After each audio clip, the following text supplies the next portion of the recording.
All right. Assalamu alaikum, everyone. My name is Rawad Turko. I'm a third-year medical student. And today, inshallah, we'll be talking about the brainstem. So I understand to a lot of you, this may seem like a very daunting topic. It's something that everybody warns you about before you enter the neuro block. But I have honestly a pretty unpopular opinion, which is that the brainstem lectures are actually pretty easy.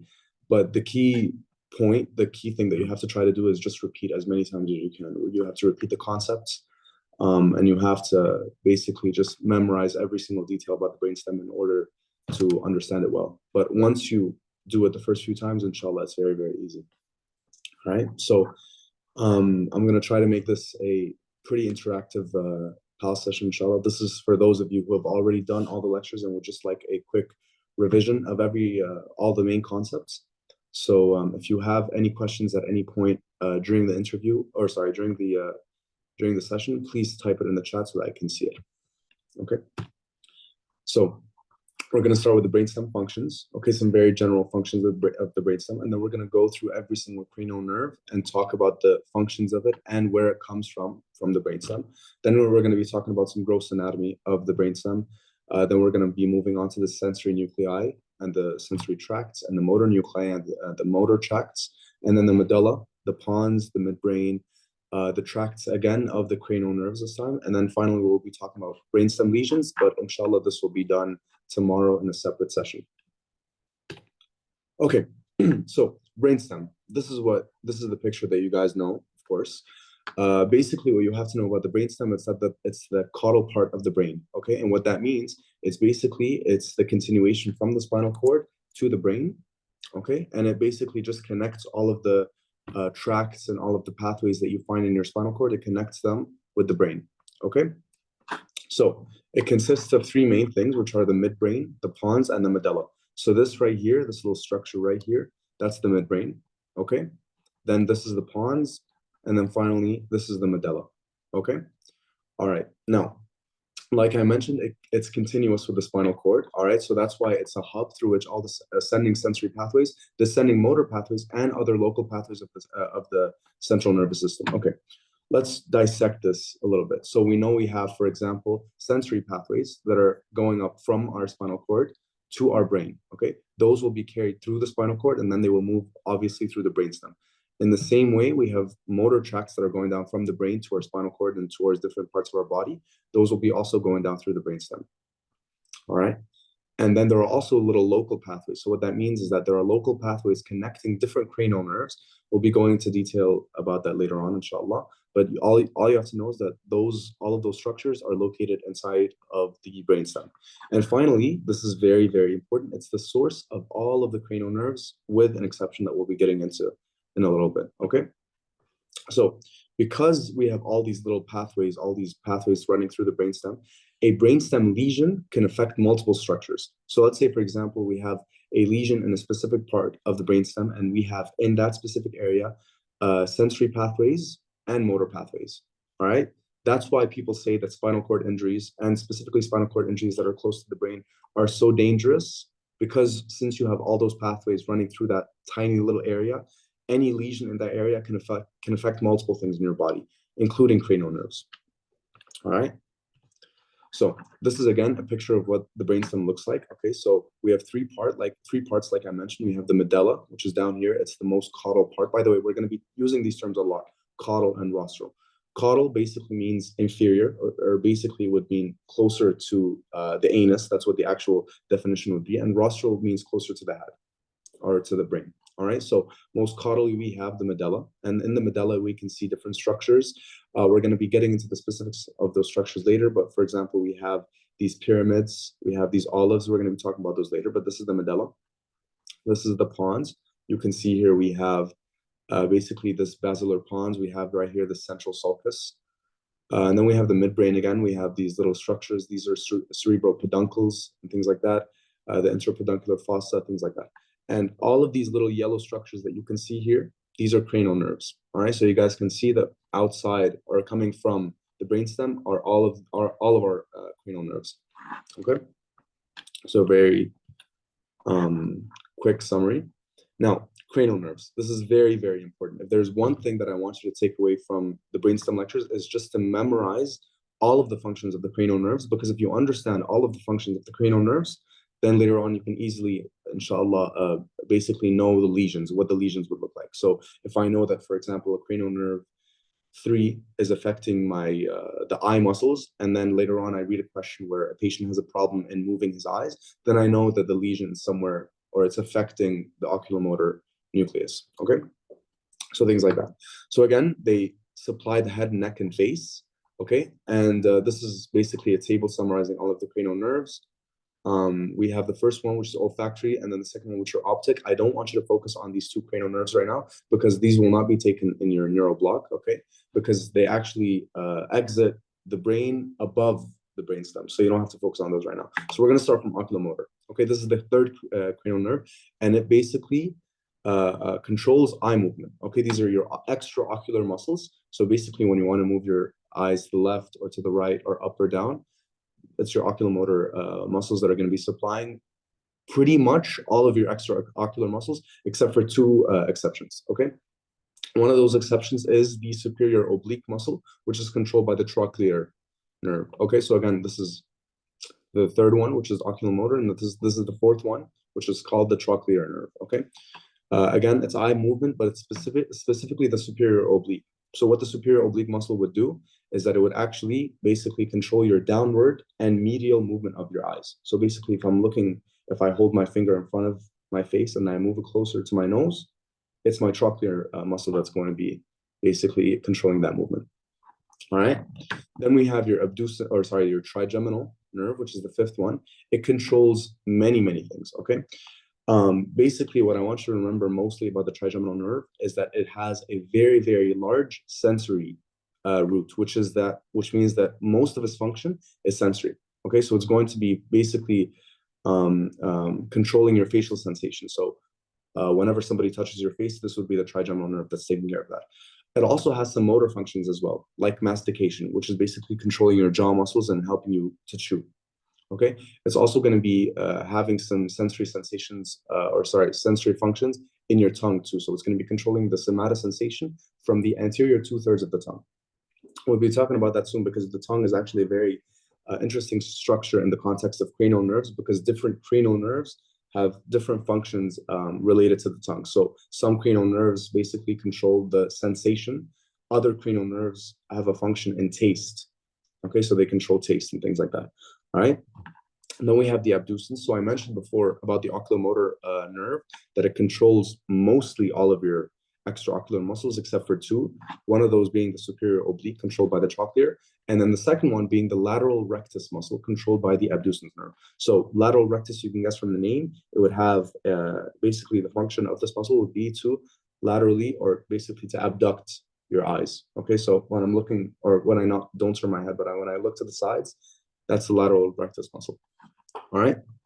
Then we have the facial nerve, and this is mostly, you can guess from the name, it's for the facial movement. Okay. So basically, when I want to raise my eyebrows, close my eyes, things like that, it's being taken care of by the facial nerve. It also has some sensory functions, and those sensory functions is like, for example, taste from the anterior 2/3 of the tongue. So now you'll start to see a pattern here. So we have the trigeminal nerve.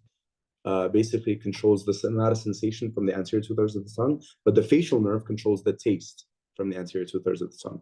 Okay, and it also has some parasympathetic functions as well, like salivation and lacrimation. Lacrimation basically just means tears, and salivation, but specifically from the submandibular and sublingual glands, because there's a third gland that we'll talk about very shortly. Okay, now then we have vestibulocochlear, which you'll talk about this nerve a lot more in detail in your next block, the head and neck block. But for now, I just need you to know that this is for hearing and balance. Okay, so vestibulocochlear. Vestibule basically is your balance, is the balance portion, and then the cochlear is the hearing portion. So vestibulocochlear. All right, and then glossopharyngeal. Okay, glossopharyngeal, you can guess from the name. So glosso basically means tongue. It's a word that means tongue. Okay. And pharyngeal, obviously, you guys know the pharynx. So it's basically going to be supplying the muscles of the tongue and the pharynx. Okay, so again, taste and sensation from the posterior 1/3 of the tongue, as well as, so again, taste and sensation, as well as innervation to the parotid gland. So this is the parasympathetic function that I was telling you about earlier. So let's recap the parasympathetic, the salivation just really quick. You guys know from your anatomy that we have three main glands, basically down here in the lower part of the face. We have your sublingual, submandibular, and then you have your parotid gland. The submandibular and the sublingual will be controlled by the facial nerve, but the parotid gland will be by the glossopharyngeal nerve. Okay, so that's just something to remember. And again, you have your carotid body and sinus chemoembara receptors. We'll talk about that later. This is very important. This basically, the glossopharyngeal nerve, it shares a function with the vagus nerve that we'll be talking about shortly. All right, so again, so that's glossopharyngeal. Vagus, you guys know the vagus nerve. I'm sure you've taken it 1,000 times by now. It basically controls the parasympathetic innervation of all of your thoracoabdominal organs. So that's your heart, that's your GI tract, everything like that. It also has an effect on monitoring your aortic chemoembara receptors, which is similar to what the glossopharyngeal nerve does. So that's how they share some of their functions. And it also basically has a function in swallowing. Okay, so glossopharyngeal and vagus nerves are very similar. We'll talk about why later on, but they both basically supply the muscles of the pharynx and sort of the soft palate and things like that. All right. And then we have your accessory nerve, which is basically just a nerve that's supplying two main muscles, the sternocleidomastoid and the trapezius. So it's basically in charge of turning your head and shrugging your shoulders. And then finally, the hypoglossal, which is in charge of most of your tongue movement. Okay, so I mentioned the glossopharyngeal. Basically, it innervates a few of your tongue muscles, but the majority of the movement of your tongue will be innervated or will be in charge by the hypoglossal nerve. Okay, now there's one thing that I really, really want you to focus on, and it is these things right here. Sorry, I can't really, give me a second. Yeah. These right here. All right, so this is very important. You see how, for example, the oculomotor nerve has a motor function, but the trigeminal has a mixed function, so both motor and sensory. This is a very, very important topic. We'll talk about why later on, but I need you to memorize, I need you to know basically which cranial nerves have what type of function. Is it motor, is it sensory, or is it both? Okay, and again, this is a mnemonic for you to basically memorize the cranial nerves. So some say marry money, but my brother says big brains matter most. Okay, so this is to remember basically the functions of the cranial nerves. So S for sensory, M for motor, and then B for both sensory and motor function. All right, does that make sense so far? We'll be talking about the cranial nerves a lot as time goes on and as you move through the session. So don't worry right now if you don't have everything memorized. We'll talk about it later on. Okay, now this is what I was talking to you about a little while ago, how all the cranial nerves are leaving the brainstem, okay, or basically most of them except for, again, the optic and the what's it called? Sorry, the optic and the olfactory. Okay, so this is what I need you guys to see. This right here, this is the oculomotor nerve. You see, it's labeled right there. Then the trochlear nerve, trigeminal, abducens, facial, vestibulocochlear, glossopharyngeal, vagus, accessory, and finally hypoglossal. Okay. If you see a pattern here, just hold on a little bit. We'll talk about an easier way later on to memorize where exactly the cranial nerves are exiting from. Okay, and this is a lateral view of the brainstem. So one thing I want you to point out is the trochlear nerve. As you guys are seeing, this is the trochlear nerve right here, this little yellow structure. Let me zoom in so you guys can see more clearly. This thing right here. If you guys can see, it's coming out of the posterior part of the brainstem. So this is the only cranial nerve to come out posteriorly. It basically comes out the back of the brainstem and it loops around. Okay, and again, this is the oculomotor. This is the trigeminal, this big root coming out the middle of the pons. This is your abducens, your facial, your vestibulocochlear. All right, and then your glossopharyngeal, your vagus nerve, accessory nerve, and then the hypoglossal. Okay, again, we're going to be talking about these cranial nerves a lot more as time goes on. So Don't worry if you don't have it memorized just yet. Okay. I also want you to basically note the structures of the brainstem. So again, this is the medulla right here. This is the pons, and then this part, all of it is the brainstem, or sorry, the midbrain. All right, so you guys can see again the structures that we pointed out a little while ago, which are the pyramids here and then the olives here in the back. We're going to talk about those in more detail in a few slides. Okay, so we're going to recap the cranial nerves again. You guys can see, by the way, that the cranial nerves are numbered basically in the order of which they come out the brain when you're looking at the brain from an inferior point of view. So this is an inferior aspect of the brain. And you can see that we're numbering them based on the level at which they exit. So olfactory, since it's coming out here at the very top, this is number one. So olfactory, optic, and then the oculomotor right here. Trochlear coming out the back, and then the trigeminal, this big root exiting from the pons. Then the abducens, you guys can see it's coming out medially from right underneath the pons. Then we have the facial nerve, then the facial nerve vestibulocochlear right here, and then the glossopharyngeal vagus, and then the accessory nerve, and then the hypoglossal nerve. All right, does that make sense so far? So again, olfactory is for smell, optic is for sight, oculomotor is for most of your extraocular muscles, the muscles that move your eyeballs, except for two. Okay, that's oculomotor. Then you have your, where is it? Your trochlear right here. Your trochlear for your superior oblique. Okay, and then your trigeminal right here for the sensation, basically, and you guys can see, so this is sensation, and this is the muscles of mastication. All right, and then your abducens nerve for your lateral rectus. All right, then your facial nerve for the muscles of your face, so facial movement and facial expressions, things like that. And then you have your parasympathetic supply right here, if you guys can see it. All right, and then you have your vestibulocochlear. This is a structure that you'll know later on in your next block, so you don't need to focus on it too much for now. But again, this is for your balance and your hearing.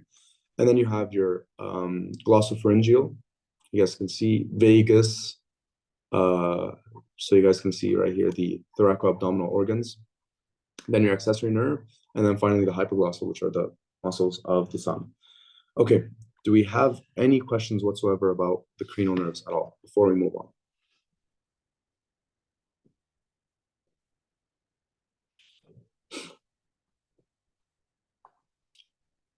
Are the cranial nerves all clear to everyone? Okay, we're going to move on. So, remember earlier, I said that all cranial nerves basically have different functions. Now, the brainstem lecture, just speaking about it very generally, the brainstem lecture, the reason that some people find it so difficult is because there's a specific concept that you have to grasp. And if you understand it as early as possible, then it'll make studying this lecture a lot easier later on. Okay. You know how I mentioned right here that some cranial nerves have mixed function. So some of them are sensory, some of them are motor, and some of them have mixed function. This is why it's important right here. So let's say, for example, you guys remember your spinal cord. Okay, we're going to use this as an example. You guys remember the spinal cord. You know how the spinal nerve, basically it exits out of every single spinal segment. You guys know what it's made out of? Do you guys remember what the spinal nerve is made up from? Fibers from the dorsal root ganglion and the anterior gray horn cells. The anterior gray horn cells are your motor fibers, and then the dorsal root ganglion are your sensory fibers. And since both of these structures are contributing to the spinal nerve, that's why our spinal nerve later on has mixed, basically a mixed function. It has both a sensory function and a motor function. It's the exact same concept in the brainstem, okay? If I were to have a cranial nerve that were to have a sensory function and a motor function, like for example, the trigeminal nerve. The trigeminal nerve I mentioned has sensory function, but it also has a motor function because it innervates the muscles of mastication. It wouldn't make sense for this trigeminal nerve to have one bundle of cell bodies, or basically one nucleus contributing to it. It's going to be basically taking fibers from different nuclei that contribute to its function. So there's going to be a motor nuclei for the trigeminal nerve, and there's going to be a sensory nuclei. If you understand this concept, then it's going to make everything so much easier later on. Okay, so this is what the brainstem nuclei are looking like. Okay, so if I zoom in here, you'll see all these different bundles of cell bodies. And all of them are contributing to different nerves. So for example, this is the trigeminal nerve, like I mentioned. This is its motor function, and this is the sensory function. So you guys can see it has a mixed function. It's the same thing we spoke about earlier when it comes to the spinal nerves.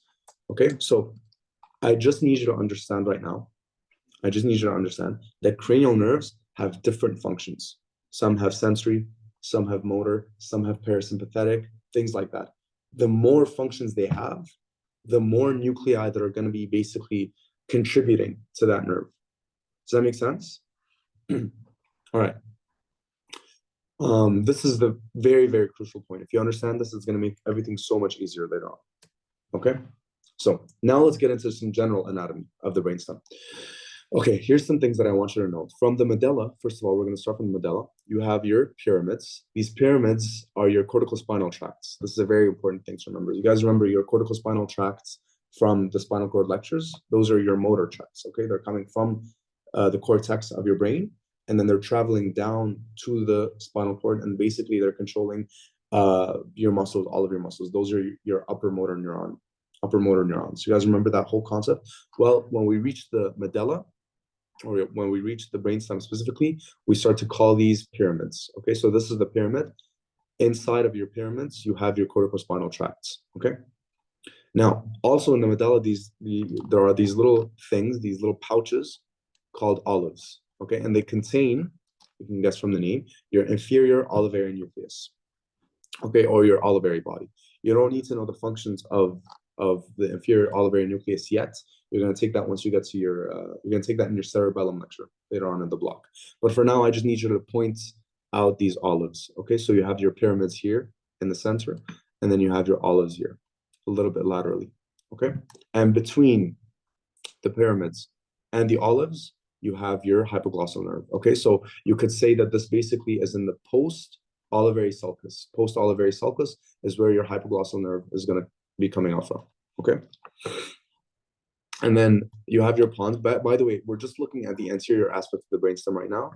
Then we're going to look at the posterior aspect, and we'll be able to note out some other landmarks. And your pons, basically, this is the pons right here. You could see this little groove in the middle. This is called your basilar sulcus, And within the sulcus, you have your basilar artery. This is important because there's a clinical correlation there that we'll be talking about tomorrow, inshallah. So just remember, in your basilar sulcus, you're going to have the basilar artery. It's going to be an artery running across the sulcus, supplying blood to the entirety of the pons. Okay, and then you have your midbrain. In the midbrain, you have your cerebral peduncle. Basically, the word peduncle means a stalk. Like when we talk about plants, the word peduncle means the stalk that basically holds a flower at the top. So you could think about it like basically it's a continuation of all of these tracts that are going from your brainstem to your cerebrum, to the cortex of your brain. Okay, so that's your cerebral peduncle. Then we have this thing in the midbrain that we'll talk about later on. I just need you to know that it's in the midbrain, your substantia nigra. We'll talk about it later on when we reach the cross sections. And we have the tectum. Tectum, you'll be able to see it more clearly when we look at the posterior aspect of the brainstem. So again, just very, very quickly, you have right here the pyramids, the olives, okay, and then again between the pyramids and the olives, you have your hypoglossal nerve, and then behind your olives, you can see we have your glossopharyngeal nerve, your vagus nerve, and your accessory nerve. All right. So again, pyramids right here, olives are right here. Pyramids are in the center. They contain your corticospinal tracts. Olives contain the inferior olivary nucleus or inferior olivary body. We'll talk about that, or you guys will talk about that in your cerebellum lecture.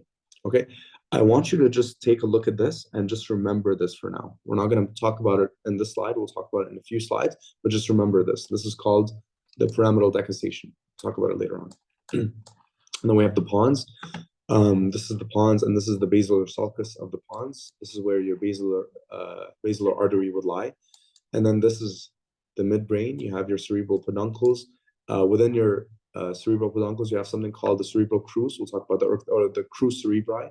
We'll talk about that later on also. And then you have these cranial nerves exiting from the midbrain. Okay? Does that make sense so far? This is some general anatomy. Again, we're looking at it from a different point of view. You have your pyramids right here. You have your olives right here. This is the hypoglossal. This is the glossopharyngeal and the vagus, and then the accessory nerve. You have your pyramidal decussation. We'll talk about that later on. And this is the cerebellum, by the way, in the back. This is if you guys are making sense of this picture, we're looking at the brain from an inferior view, or basically inferior and anterior, sort of. So this would be the cerebellum. This would be the pons right here. You can see the basilar sulcus. And then this is the midbrain, okay? And then we have these things that are basically okay, these are peduncles, right? So this is a cerebral peduncle, and then this is another cerebral peduncle. In between them, in the middle, you'll find this thing called the interpeduncular fossa. Okay, this is where you would find the pituitary gland. Okay, so this is an important concept. And then you have your mammillary bodies. You don't have to go into detail about what the mammillary bodies are right now. But again, this is what the general anatomy of the brainstem looks like. All right, and again, another diagram. So again, one last time, pyramids, olives, pons, and the basilar sulcus, the cerebral peduncles and the crus cerebri, and then the interpeduncular fossa, right? Everything's making sense so far. And then you have your cranial nerve. So again, cranial nerve 3, 4, we mentioned that 4 is coming out posteriorly, and it's basically looping back around. So trochlear, this is the oculomotor, it's coming out from the interpeduncular fossa. Your trigeminal, okay, your abducens, your facial, your vestibulocochlear, your glossopharyngeal, your vagus, your accessory, and then your hypoglossal. Okay, does everything make sense so far? All right, let's move on. So, sorry, one second. Okay, so again, we're gonna look at the posterior aspect of the brainstem, or we're gonna look at a few different landmarks, a few different things that are very important to point out for later on. Okay, so in the medulla, you have your gracilis and your cuneate tubercles. So do you guys remember from your spinal cord lectures, you have basically this thing called the dorsal column, and the dorsal column is a tract of white matter. So it's your axons of these sensory neurons, and they're going to be carrying proprioception sensation. So you guys remember that? And then we talked about how we have the gracilis fasciculus and the cuneate fasciculus, and how the cuneate was for the upper limbs, and then the gracilis was for the lower limbs. Well, you guys remember from that lecture that we said that these axons and these neurons would basically synapse at the level of the medulla, and then they would decussate, and then they would continue up to the brain. Well, this is what this is where the nuclei are, okay, these second order neurons. So again, that's your tubercles. So these are made out of these tubercles, this gracile tubercle and cuneate tubercle. You can see them from the posterior aspect of the brainstem of the medulla specifically, and they contain the second order neurons for the dorsal column pathway, carrying proprioceptive sensation from the rest of your body. Again, the cuneates, you can remember the U for upper limb, so it carries a sensation or proprioceptive sensation from the upper limb, and the gracile tubercle carries them for the lower limb. Okay, so then we have the inferior cerebellar peduncles. So in the same way that I said we have cerebral peduncles connecting the brainstem with the cerebrum, we also have cerebellar peduncles connecting the brainstem with the cerebellum.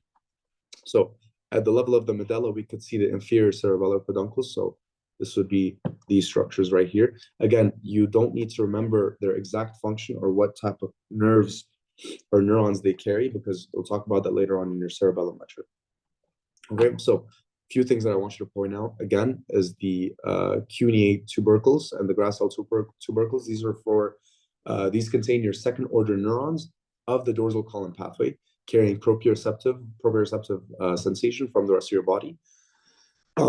Moving on to the pons, you have your middle cerebellar peduncles, and you have something called the facial colliculus. Just memorize this right now. We'll talk about what exactly it is later on. Just remember facial colliculus. Okay. Then midbrain, you have, like I mentioned before, your cerebral peduncles. Okay, and then the substantia nigra, I talked about it. We'll see that in the cross sections, inshallah. And then you have your superior cerebellar peduncles right here. And then you have something called the tectum.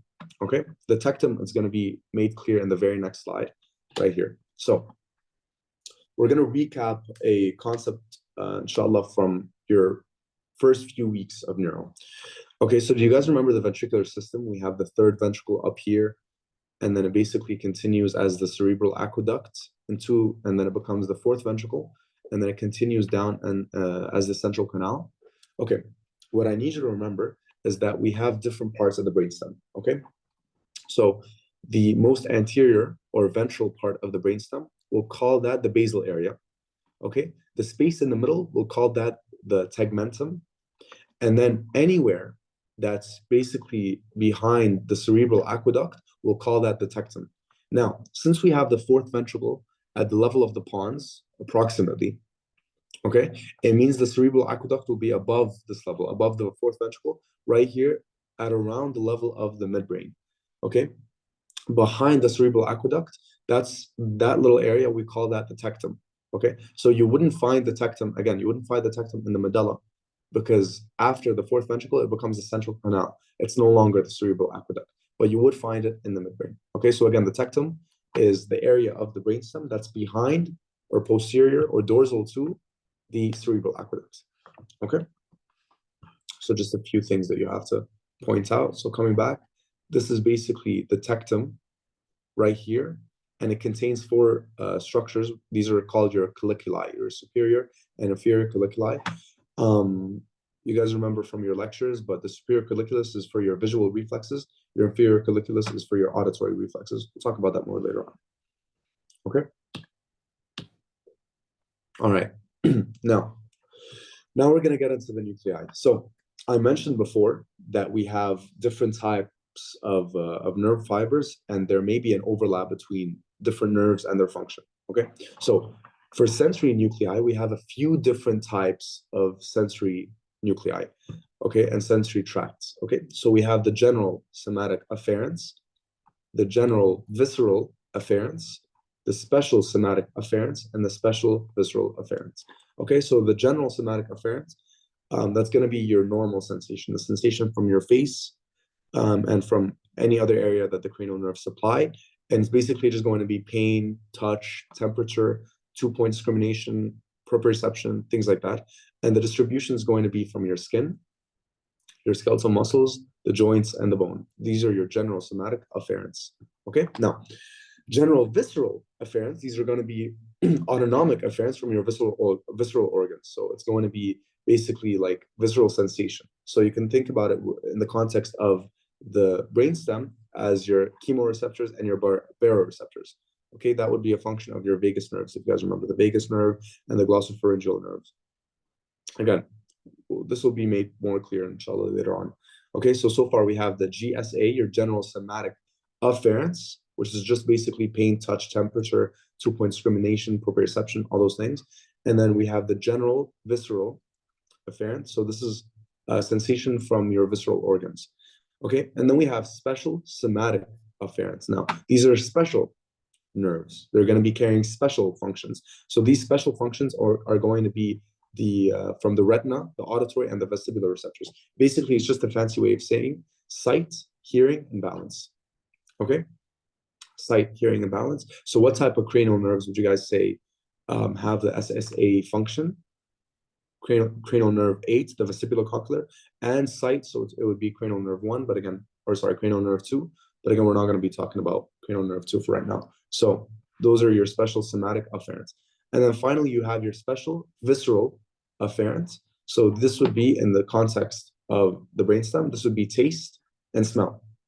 Okay, so I need you guys to memorize all of these functions like as soon as you can, because it's going to make everything easier later on, inshallah. So one more time, general somatic afferents, pain, touch, temperature, 2-point discrimination from skin, the skeletal muscle, joints, and bone.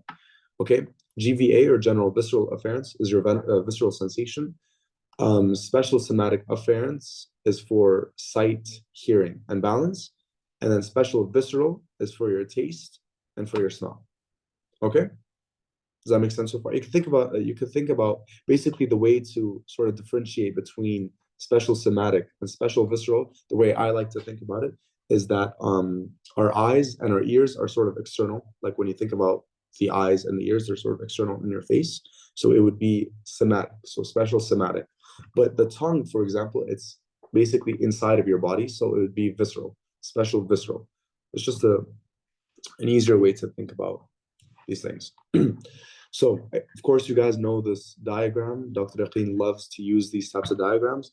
And to be quite honest with you, I think these are one of, his best diagrams because there's not really anything that's this clear that you can find on the internet. So try to memorize this diagram as much as you can.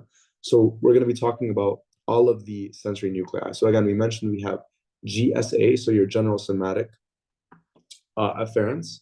So, and basically we're going to be talking about all of the nerves that basically receive input from these GSA nuclei. Now, you guys remember this picture? Yeah, this picture a while ago. These are all of the nuclei. Okay, these are all of the nuclei. The blue ones are basically the motor fibers, and then the pinkish ones are basically the sensory fibers. So you guys see how you have different cell bodies and different bundles of nuclei basically contributing to each cranial nerve? This is exactly what this diagram is. It's exactly it. So every single one of these nuclei, ignore these ones, by the way, these are motor fibers. We'll talk about those soon. But these ones specifically, these are all of your sensory nuclei in the brainstem. Okay, and every single one of them has a name that you guys have to know later on. And every single one of them is basically contributing to the function of at least one of the cranial nerves. Okay, so the blue ones are your general somatic afferents. So again, what did I say were the functions of the general somatic afferents? That's pain, temperature, 2-point discrimination, proprioception, things like that. Okay, and again, this shows you, by the way, which cranial nerves are basically receiving input from these nuclei. So trigeminal, facial, 5 and 7 again. Trigeminal, facial, 9 for glossopharyngeal, and then 10 for vagus. Okay, so I included this table over here so that we can quickly recap. So we mentioned that these blue nuclei are for pain, to touch discrimination, temperature, things like that. So the trigeminal, what did we say is the main thing about the trigeminal nerve? It's facial sensation. So obviously it would be contributing, or basically it would be receiving input from these fibers or from these nuclei. Okay, again, there are 3 nuclei. We'll talk about why later on. Okay, so makes sense why trigeminal is up here. Facial nerve. Okay, we mentioned that the facial nerve has a lot of motor function, but why does it have a sensory function? Well, that's because it supplies basically this area behind your ear. You guys don't have to remember this in that much detail, but it's just good to know that the facial nerve, it receives input from these nuclei because it supplies the area behind your ear. And this is somatic sensation or somatic sensation, right? Then you have your glossopharyngeal. So we mentioned that the glossopharyngeal nerve basically has taste and sensation from the posterior third of the tongue. Okay, so that's why it would be up here. Okay, that's why it would be receiving input from the general somatic afferents. Okay, and then finally we have your vagus nerve, and the vagus nerve, as I mentioned before, it basically innervates your supraglottic and the supraglottic region and the glottis and things like that in your deep pharynx. Okay, so this is your somatic or your general somatic afferents. Now, moving on to your special somatic afferents. So you guys remember that whole thing about the ears and the eyes being external. Okay, so again, since we're talking about the brainstem specifically, we're gonna ignore the eye thing for now, and it's just going to be hearing and balance for brainstem. So what nerve is in charge of the hearing balance? That's cranial nerve 8, which is vestibulocochlear. Okay, so it's only one nerve that has the special somatic afferent function in the brainstem specifically, which is cranial nerve 8. Okay, this is what it looks like. It's the gray one right here at the junction between the medulla and the pons. Okay, do you guys see that? So this would be the pons. This would be the midbrain up here, and then this down here is the medulla. So at the junction between the medulla and the pons, you have your basically SSA nuclei, your special somatic afferent nuclei. Now, your general visceral, if you guys remember, I talked about general visceral. This is for your visceral sensation, baroreceptors, chemoreceptors, things like that. General visceral, so visceral organs. So which nuclei or which nerves are going to be receiving input from these nuclei? They're going to be cranial nerves 7, 9, and 10. Okay, 7 you can ignore it for now. Basically, it's just because it also innervates part of the soft palate, but it's not that important for your guys's level. But what I want you to focus on are cranial nerves 9 and 10. Okay, what did I mention was the thing that the 9th and 10th cranial nerve shared in common was that they basically monitor the carotid body and sinus chemo and baroreceptors. So you guys can see right here monitoring aortic arch, chemo, and baroreceptors. This is where they get their GVA function from, their general visceral afferent fibers from. Okay. And then finally, you have your special visceral afferent, which, as I mentioned before, is for taste. And which cranial nerves did I mention have a function, or basically have a gustatory function? Cranial nerve 7, because it's tastes from the anterior 2/3 of the tongue. And then cranial nerve 9, your glossopharyngeal, because it also has taste from the posterior 1/3 of the tongue. And then in very small letters, you have your cranial nerve 10, and that's because it also has taste from the supraglottic region. Okay? This is basically a summary of all of your sensory nuclei. We're going to be going into each one in the next slides. Okay, so again, just to recap, general somatic afferents. You have your 3 nuclei right here. So this is the blue. Again, 1, 2, 3. Okay? We have, first of all, the spinal trigeminal nucleus. This is the one this is the one right here at the very bottom, your spinal trigeminal nucleus. Okay? For pain and temperature. Okay, so this is basically where it is. Okay, 3 different nuclei within your GSA fibers. And then you have your principal sensory nucleus right here in the pons for fine touch and vibration. And then finally, you have your mesencephalic nucleus up here. This is for your proprioception. I understand that this might be a little bit confusing, but if you guys just repeat this concept once and twice and 3 times, inshallah, it's going to make a lot of sense. Okay, so again, you have your general somatic afferent fibers. They're contributing to pain, touch, temperature, 2-point discrimination, proprioception, things like that.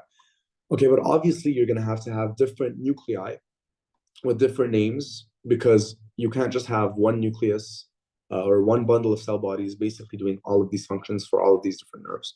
So you have 3 different nerves or 3 different nuclei that have your general somatic afferent fibers: spinal trigeminal nucleus, the principal sensory nucleus, and the mesencephalic. Okay, the spinal trigeminal is for pain and temperature.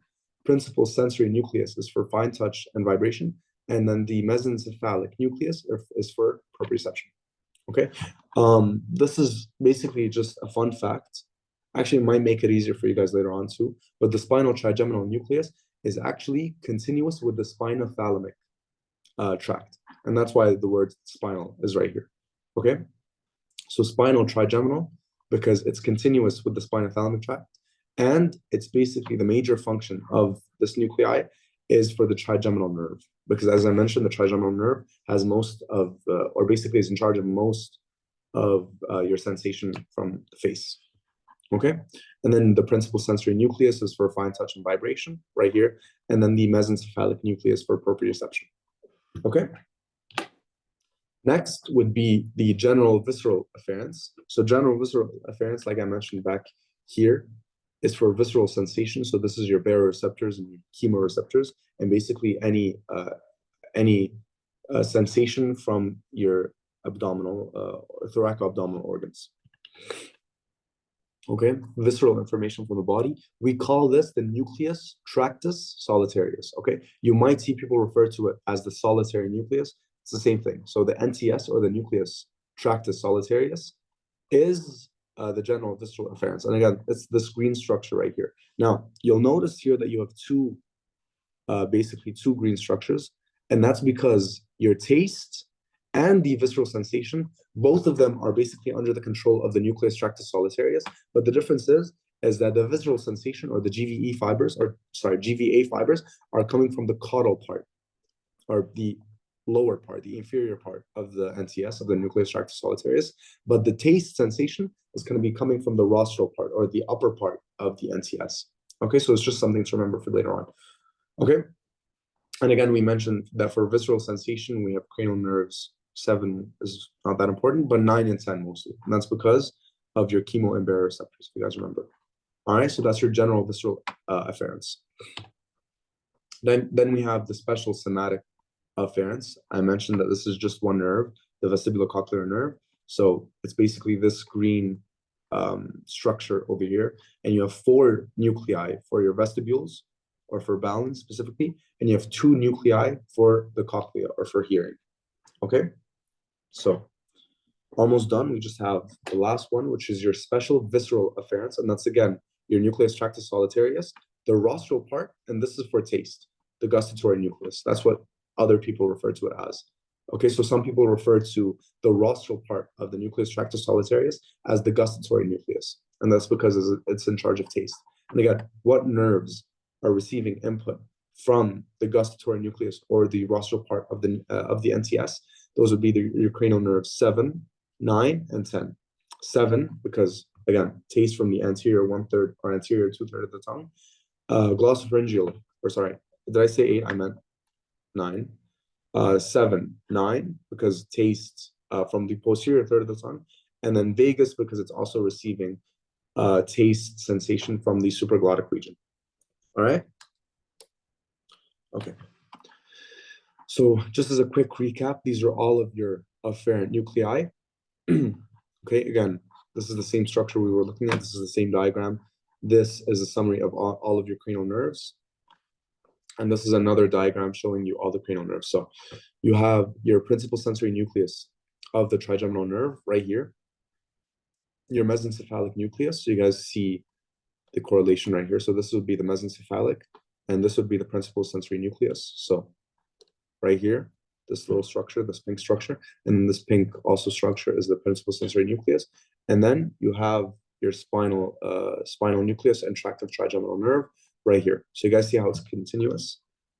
So you guys see how it's connected basically. So this is a spinal and trigeminal tract, and it's basically connected to the principal sensory nucleus and the mesencephalic. Okay, you can ignore these 2 structures, by the way. Okay, and this is again your trigeminal ganglion. So is this starting to make sense? So the trigeminal nerve, since it's mostly in charge of sensory, it's basically in charge of your sensation, it's going to be receiving fibers from all of these different nuclei. Okay. Then again, we have the solitary nucleus, or the nucleus tractus solitarius. It's this thing right here, right? And can you guys see, by the way, where it's receiving, or where it's giving input to? Do you guys see that? Right here. So this would be, I think this would be the facial nerve. Okay.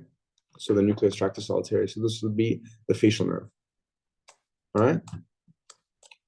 And then again, the vestibular nuclei right here. And then the anterior cochlear and posterior cochlear nucleus. Okay. And the vagus nerve, don't worry about it right now. We'll talk about it later on. Okay. So again, that was our summary of the sensory nuclei. Okay, now moving on to the motor nuclei. Okay, so similarly, we have different fibers or different nuclei for each of our efferent nuclei. Okay, so let me go back right here very quickly. Okay, so these are our efferent fibers. We have general somatic, general visceral, and special somatic. So you can see here we don't have special visceral efferent fibers. It's just GSE, GVE, and SSE.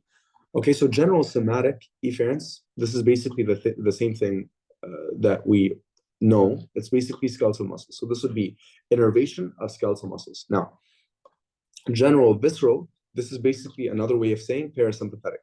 So this would be smooth muscles and glands. So I mentioned, for example, the facial nerve is in charge of um, lacrimation and salivation. Those would be the general visceral efferent parts of the facial nerve, okay, or your parasympathetic efferents. Okay, does that make sense? So this is your GPE. And then we have the special somatic efferents, which are skeletal muscles from branchial arch mesoderm. Okay, there's a concept here. Now, when we say general or special, the difference between general and special basically is the embryological origin of this muscle or of this structure. So when we say general somatic efferents, we're talking about skeletal muscles that are derived from somites, which, if you guys remember, is from your mesoderm, which contributes to the skeletal muscles of your body. Okay, but if you guys remember from first year embryo, we also have some things that are called the branchial arches or the pharyngeal arches. And from these pharyngeal arches, you can give rise to muscles of specifically the head and neck. Okay, so when we have a nerve that's supplying skeletal muscles that are derived from branchial arch mesoderm, we call those SSE fibers, special somatic efferents, not general, they're special. So an example of that would be, for example, the muscles of facial expression. So raising my eyebrows, all of these muscles within the face are derived from branchial arch mesoderm, okay, and not somites. So these nerves would be called, or these specific fibers that innervates the muscles of the face would be called the special somatic efferent fibers. Does that make sense? Can somebody tell me if anybody, does anyone have any questions so far? Are we all good? Okay. All right, great. So let's move on. Now we're going to talk about the specific ones. 1 second, sorry. Okay, so motor nuclei. Okay, again, we mentioned we have general somatic efferents. We have our general visceral, which is another way of saying parasympathetic. And then we have the special visceral, okay? Special visceral would be, again, nerves that basically supply skeletal muscles derived from pharyngeal arches and not from somites or mesoderm. Okay, for general somatic, it's 4 that you have to remember. And these are the 4 in the very center of the brainstem, basically. These 4 nerves are the oculomotor nerve, the trochlear nerve, the abducens nerve, and then the hypoglossal nerve. And that's because, again, these are innervating muscles from mesodermic origin and not from pharyngeal arches. So the third cranial nerves is the oculomotor, because we said it supplies all of the extraocular muscles. Okay, then we have 4, which is the trochlear nerve, supplying the superior oblique muscle, the one that basically allows you to look downward and inferiorly and medially. And then we have the abducens nerve, which is supplying the lateral rectus muscle, the one allowing you to look laterally. And finally, we have the hypoglossal nerve supplying your tongue, basically allowing you to move your tongue. These are all general somatic efferent fibers. Okay, now, before we get into the parasympathetic, do you guys remember which cranial nerves have parasympathetic functions? Without looking down here, let's try to remember. Okay, so we said the facial nerve has salivation and lacrimation, right? We said the glossopharyngeal nerve also has salivation, right? And then we also said that the vagus nerve provides parasympathetic supply to our thoraco-abdominal organs, like the heart, the baroreceptors, the abdominal organs, stomach, intestines, things like that. And then also we have the oculomotor nerve that's basically supplying the pupillary or the sphincter pupillae and the ciliary muscles. Okay, we'll talk about that later on. But do you guys see how these 4 nerves have general visceral efferent fibers? Because they're parasympathetic functions. Okay, so 7, again, I mentioned it's in charge of lacrimation and salivation. So of course, this would be parasympathetic. 9 is for salivation from your parotid gland specifically. And then 10 for vagus, because it's supplying parasympathetics to the thoraco-abdominal viscera. Okay? Does that make sense? And then the third, which is the oculomotor nerve, it's in charge of the pupillary constriction and the accommodation. Okay, pupillary constriction is basically the reflex that you have that determines how much light enters your eye. You guys know how the pupils can constrict when it's very bright out, and then they can dilate when it's very dark out. It's your oculomotor nerve that's in charge of that. And then you have your accommodation. Accommodation, basically, you'll learn about it more in head and neck, but that's when the lens is this little organ that's inside of your eye. Basically, whenever you want to focus on something that's closer to you, your lenses it's going to change size. It's going to change the shape of it. It's going to become more convex or more concave, depending on what you're trying to look at. Also, that's under the control of the oculomotor nerve. Okay, so does that make sense? These are our general visceral efferents. This is what they look like. Okay, we're going to name them, by the way. Just like we named all of these, we're going to name all of these later on. Okay, but again, these dark purple ones, these are your general visceral efferents. Finally, we have the special visceral efferents. And you guys remember I talked about special visceral efferents, as in those are the ones that are basically in charge of skeletal muscles that are coming from the branchial arch or the pharyngeal arches. Okay, so that would be the facial nerve. Like I mentioned, it's in charge of facial expression. So it would be facial nerve. Trigeminal, because I remember I mentioned how trigeminal is in charge of mastication or chewing or the muscles of your jaw. So that would be your trigeminal. Also your glossopharyngeal and your vagus, because both of those have a function in swallowing. Okay, so right here, again, swallowing and swallowing, both in your glossopharyngeal and your vagus. Okay, so we're going to recap quickly. General somatic efferents. Okay, these are the four dark blue nuclei right here in the center of the brainstem. Okay, under the control of the oculomotor nerve, the trochlear, the abducens, and the hypoglossal. So then we would name them exactly in that order. So the oculomotor nucleus is this one at the very top, because again, remember that I mentioned that the oculomotor nucleus is coming out the midbrain. So this is the oculomotor nerve. Sorry, it's coming out the midbrain. So of course it would be the most superior, or its nucleus, sorry, would be the most superior. Okay, and then we have the trochlear right underneath it. And then we have the abducens right here. And then finally the hypoglossal down here in the medulla. Okay, so oculomotor, trochlear, abducens, and hypoglossal. Now, if we take a look here, you can see something very special about these four nerves. So the oculomotor, the trochlear, the abducens, and the hypoglossal. What do you guys notice about these four nerves? Something to do with their function. Who can tell me?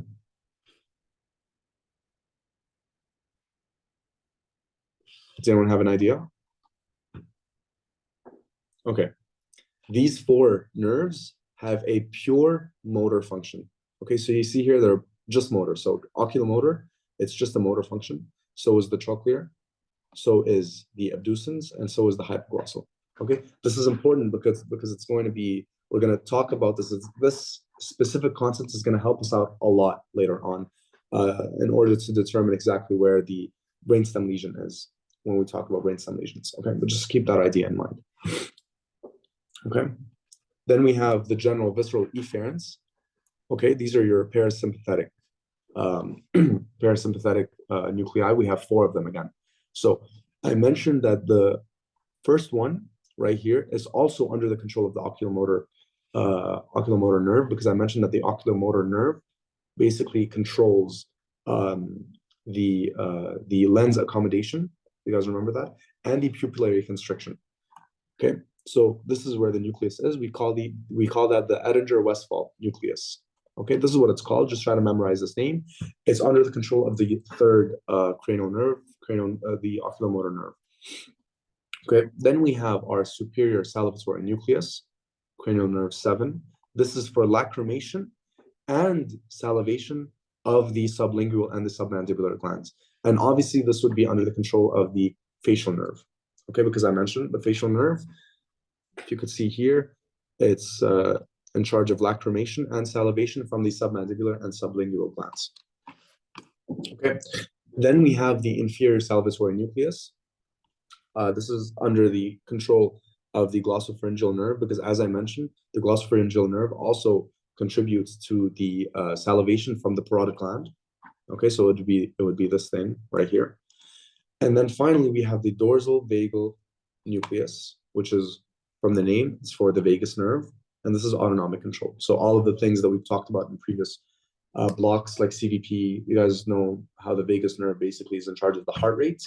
All of that is under the control of the dorsal vagal nucleus. Okay, this is making sense so far. We're starting to basically see the bigger picture, right? So we have these blue nuclei, which are your general somatic efferents. So these would be your oculomotor, your trochlear, your abducens, and your hypoglossal nucleus. And then we have the general visceral efferents. So this would be the Edinger-Westphal nucleus under the control of the oculomotor nerve. The superior salivatory nucleus under the control of the facial nerve, your inferior salivatory nucleus, glossopharyngeal nerve, and then your dorsal vagal nucleus, which is your vagus nerve. Okay.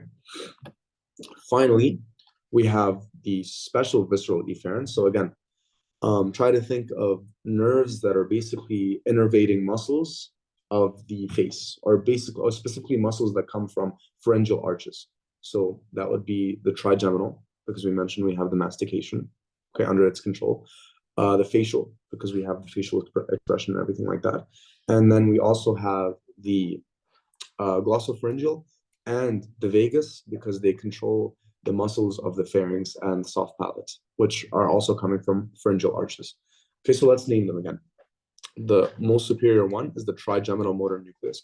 Obviously makes sense because we know that the trigeminal nucleus, or the trigeminal nerve, is coming right out of the pons. And then we have the facial motor nucleus down here. Okay.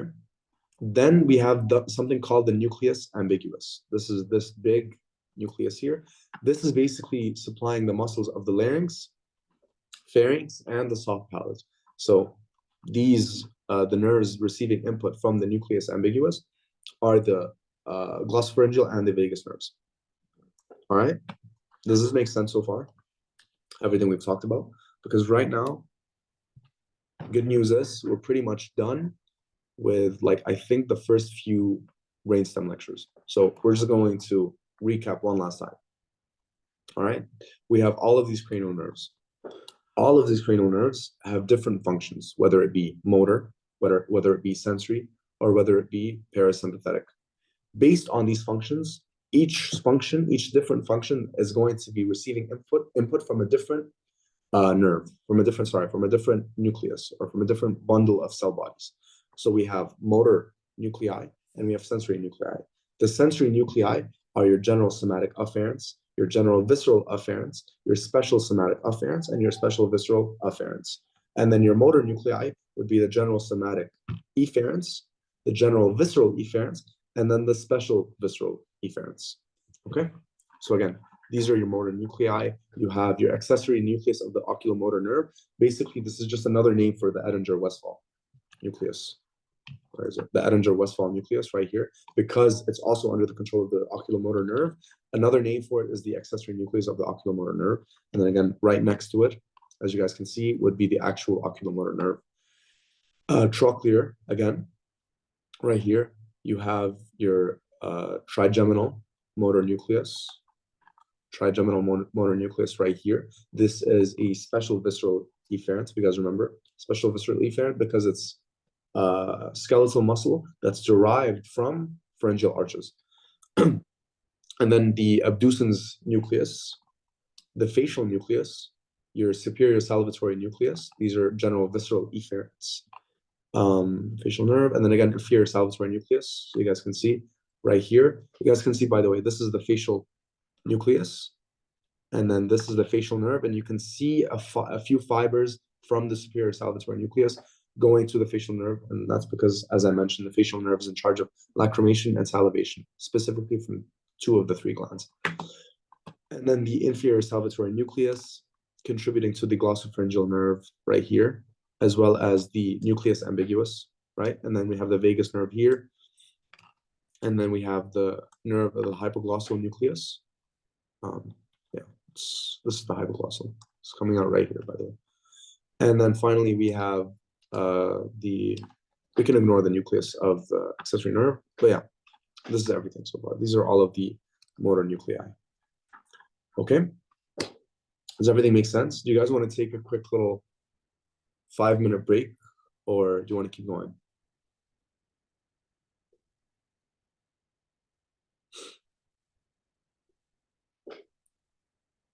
All right, let's keep going.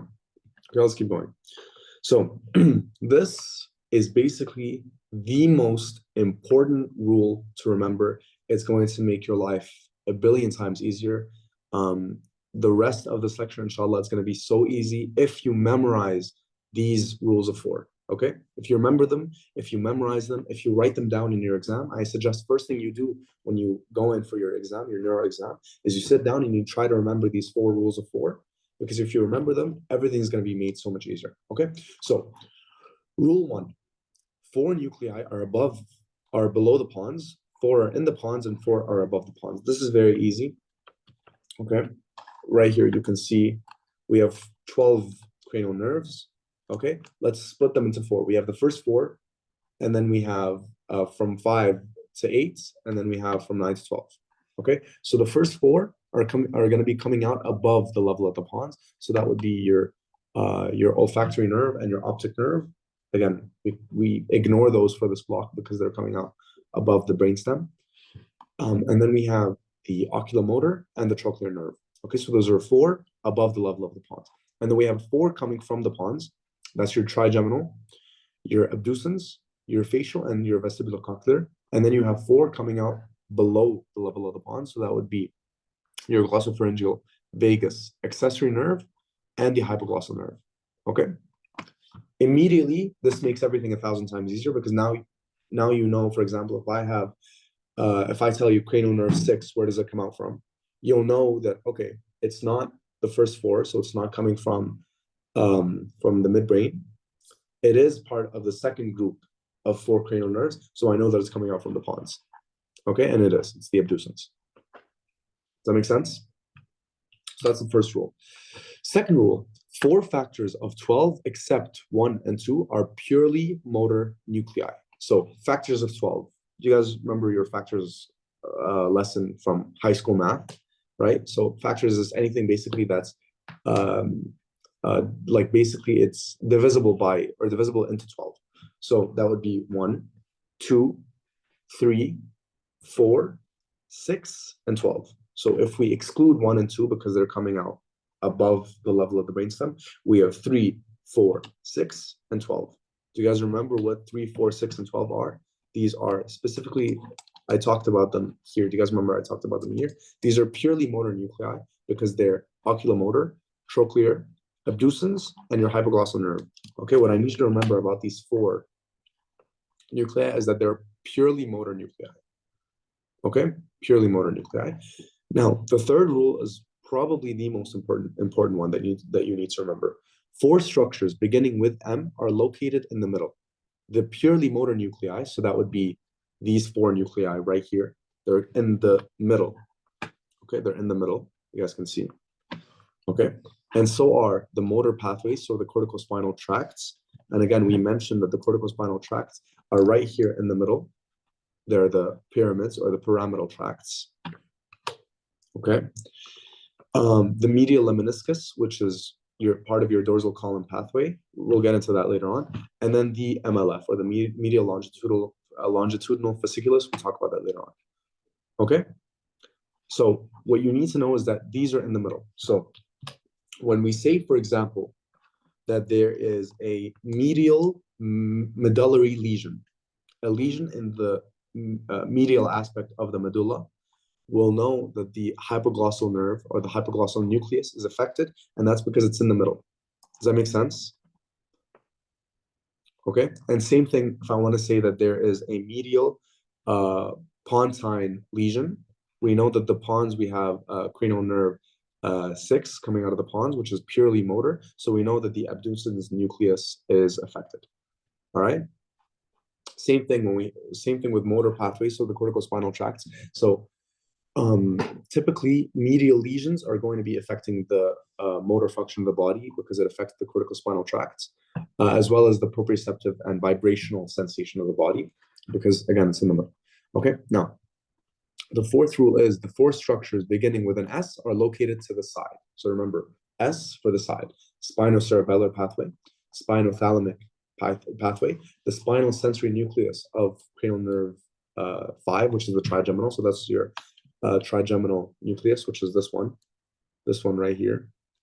Your spinal trigeminal tract, it's located to the side, so it's more lateral. And then finally, the sympathetic pathway. Okay, the sympathetic pathway, we'll talk about it more tomorrow in our brainstem lesions lecture. Okay, so just remember, again, the four structures beginning with M are located in the middle. So you have cranial nerves, or the nuclei of cranial nerves 3, 4, 6, and 12. They're in the middle. You have your corticospinal tracts are in the middle, medially. And then you also have your medial lemniscus, it's also in the middle. And then the medial longitudinal fasciculus, we'll talk about that later on, it's also in the middle. And then your sensory pathways, or a lot of your sensory pathways, like the spinocerebellar pathway, the spinothalamic pathway, your spinal sensory trigeminal nucleus, and the sympathetic pathway, all of those are lateral. Okay? So it's a very important thing to remember. I'm gonna keep this diagram throughout this lecture. I'm always gonna keep coming back to this picture because I just need you to remember it as much as you can, because it's gonna make everything so much easier later on. Okay? So again, 4 nuclei above, or four nerves above the pons, 4 from the pons, and 4 below the pons. Okay? And then we know that the motor nuclei, which are again, they're the ones that are general somatic efferents. So the red ones, they're purely in the middle and they're purely motor. So this is your oculomotor, trochlear, abducens, and your hypoglossal nerve, or hypoglossal nucleus. Sorry, these are in the middle. Okay, and so is the corticospinal pathways, the medial lemniscus, things like that. Okay, and then to the side we have the sensory, a lot of the sensory pathways. Okay, of course, excluding the dorsal column or the medial lemniscus pathway. So your spinal nucleus of the trigeminal nerve, and see a lot of these pathways are also, they're more lateral when compared to the motor pathways. Okay, so this is our rule of 4s. We're gonna keep coming back to it over and over and over again. So now we're getting into the fun part, basically the fun part of, I'm sorry, did I have a question? Okay, never mind. So now we're getting into the fun part of this session, and that's the cross sections. But before we get into the cross sections, I just want to basically give you guys a few hints so that when you see a cross section later on, you'll immediately be able to know where you are in the brainstem. Okay, so these are general examples of cross sections from each level of the brainstem. This is from the medulla, this is from the pons, and this is from the midbrain. Okay, I want you to look at 2 things in order to know the level that you're at. First of all, I want you to look at the ventricular system. This is the most important thing. Okay, because I added this picture here at the top. Do you guys remember this picture? So we know that the cerebral aqueduct we find it at the level of the midbrain. The 4th ventricle, we'll find it at the level of the pons, and then below the pons, at the level of the medulla and below, it's all the central canal. Okay, so if at any point we find something that looks like the 4th ventricle, this is a hint that you're at the level of the pons. Okay, and if at any point we find something that resembles the cerebral aqueduct, like a little hole in the middle of the cross section, this might be a indication that you're in the midbrain. Okay, the second thing that I want you to look at is basically any defining features of the level of the brainstem. So we know, for example, that we have these structures in the medulla. You have your pyramids, which again contain your corticospinal pathway, and then you have these olives. Okay, these olives have a very weird shape in the cross section. This is what they look like. So this is your inferior olivary nucleus, or your olives. Okay, if you see this at any point, you'll know that you're in the medulla. Okay, this little squiggly line, this means that you're in the medulla. These are your olives. Okay, and again, these are the pyramids right here. This little thing right here, this is the pyramid. These are your olives. Okay, in the pons, we know that the pons has this little protrusion that looks like basically a thing with like lines going across this thing right here. So in the cross section, that's what it's going to look like. It's going to look like this, and you'll see the fourth ventricle, so you'll know that you're at the level of the pons. Okay, so this little thing is called the basilar pons. All right, and this is the fourth ventricle, so you'll know you're at the pons. And finally, remember all the way back in this. Hold on 1 second. Yeah, this slide, I mentioned that we have this thing called the substantia nigra that's in the midbrain, that I need you to remember it when we talk about cross sections later on. Well, the substantia nigra is right here. This is the substantia nigra. Okay, if you ever see this little thing, this little shape right here that looks almost like a butterfly, okay, this little pink thing right here, you'll know that this is the level of the midbrain, because this is the substantia nigra. Okay, we'll be talking about what it is later on, but for now, I need you to know that the substantia nigra basically it contains dopamine or dopaminergic neurons, and the degeneration of the substantia nigra is what leads to Parkinson's disease. Parkinson's disease. Okay, so Parkinson's is caused by the degeneration of the substantia nigra. That's because it contains dopaminergic neurons. Okay, so again, this is how you're able to tell which level of the brainstem you're at. Medulla, you'll see the olives. Pons, you'll see the basilar pons and the fourth ventricle. Midbrain, you'll see the substantia nigra, and you'll see the cerebral aqueduct. And also the midbrain has a very distinctive shape. Okay, it sort of looks like, I don't even know what it looks like, but it looks very, very distinctive. You'll know that you're at the level of the midbrain. Okay, so one last quick recap before we get into the cross sections. I want to recap the spinal cord. Okay, so this is again a cross section of the spinal cord. You've already taken this before, so this is going to be a recap for you too. But I just need you to remember so that later on you remember that the brainstem is just a continuation of the spinal cord. So everything that we're seeing here, we're also going to see in the brainstem. Okay, so right here in the back you have your fasciculus gracilis and the fasciculus cuneatus. This is part of your dorsal column, carrying proprioceptive sensation. Okay, then you have your spinocerebellar tracts. We'll talk about that more in the cerebellum lecture. Spinothalamic, carrying pain and temperature. All right. Again, lateral and anterior spinothalamic. Then you have your medial longitudinal fasciculus. Again, we'll talk about that later on. And then the corticospinal tracts. Okay, and then the central canal here in the middle. Okay, I just need you to remember mostly the dorsal column and the corticospinal tract, because we're going to be focusing on those a lot in the brainstem lectures. Okay, so we're going to start from most inferiorly and then work our way up. Okay, so we're going to start from the medulla, from the lower part of the medulla. Okay, so this is the medulla, and this is specifically at the level of motor decussation. So do you guys remember way back at the beginning of the session, I told you to keep an eye out for this thing right here. This thing, you see these little, you see how basically these two pyramids sort of connect at this point? This is because this is your the level of the motor decussation. If you guys remember from your spinal cord lectures, when you're talking about the motor pathway and the corticospinal tracts specifically, we know that basically the motor pathways, basically they decussate or they cross over to the other side at the level of the medulla, and then they continue down to supply the muscles of your body. Okay, do you guys remember that whole diagram where we said that they cross over? Okay, and that's why everything is contralateral. That's why, for example, if you were to have a lesion at the right side of your brain, your right hemisphere, then you would have a problem moving your left side of your body. And that's because those fibers, the fibers coming from the right side of your brain, are at some point going to cross over to the other side and continue to supply the muscles on your left side. Okay, this crossing over happens at the level of the medulla, specifically of the lower medulla. Okay, so if we look at the lower medulla, so this is the level that we're at.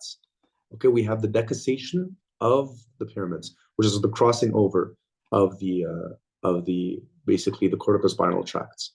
Okay, all right. We also have the spinothalamic tracts that we know. all right? And then we get the nucleus gracilis and the nucleus cuneatus. So these are your the nuclei, the second order neurons of your dorsal column, okay?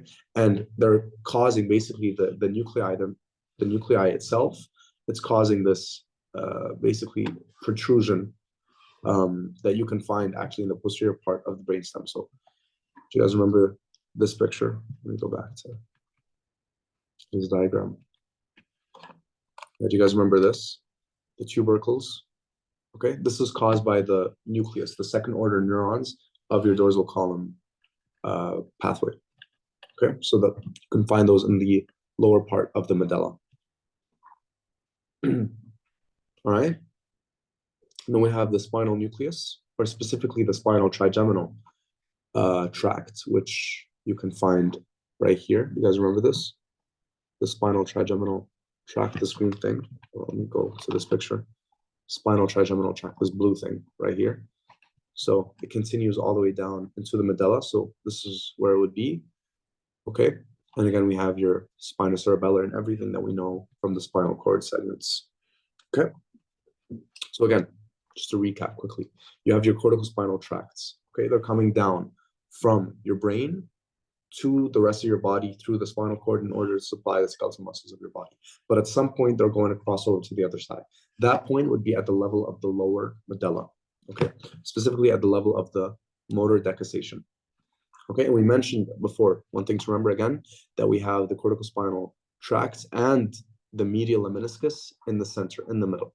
So you guys see that? You have your motor tract, your corticospinal tract in the middle, and you have your dorsal column or your medial lemniscus also in the middle. Okay, and then everything else, the spinothalamic, spinocerebellar, the spinal tracts, everything is more lateral. Okay, so this is the cross section at the level of the lower medulla. Okay, then we move up a little bit, and now we're at the level of the sensory decussation. Okay, so the same thing that we said about the corticospinal tract, in which it basically would cross over the other side. The same thing happens with the dorsal column and the medial lemniscus, okay? But specifically, it happens slightly above the level of the motor decussation. So the motor decussation, or specifically the crossing over of the pyramids, happens around here, right? You guys see around this level. And then the sensory decussation would happen at the upper medulla, rostral medulla, level of sensory decussation. So that's when you have basically the synapse between your first order neurons of the dorsal column and the second order neurons, which would be the nucleus gracilis and nucleus cuneatus.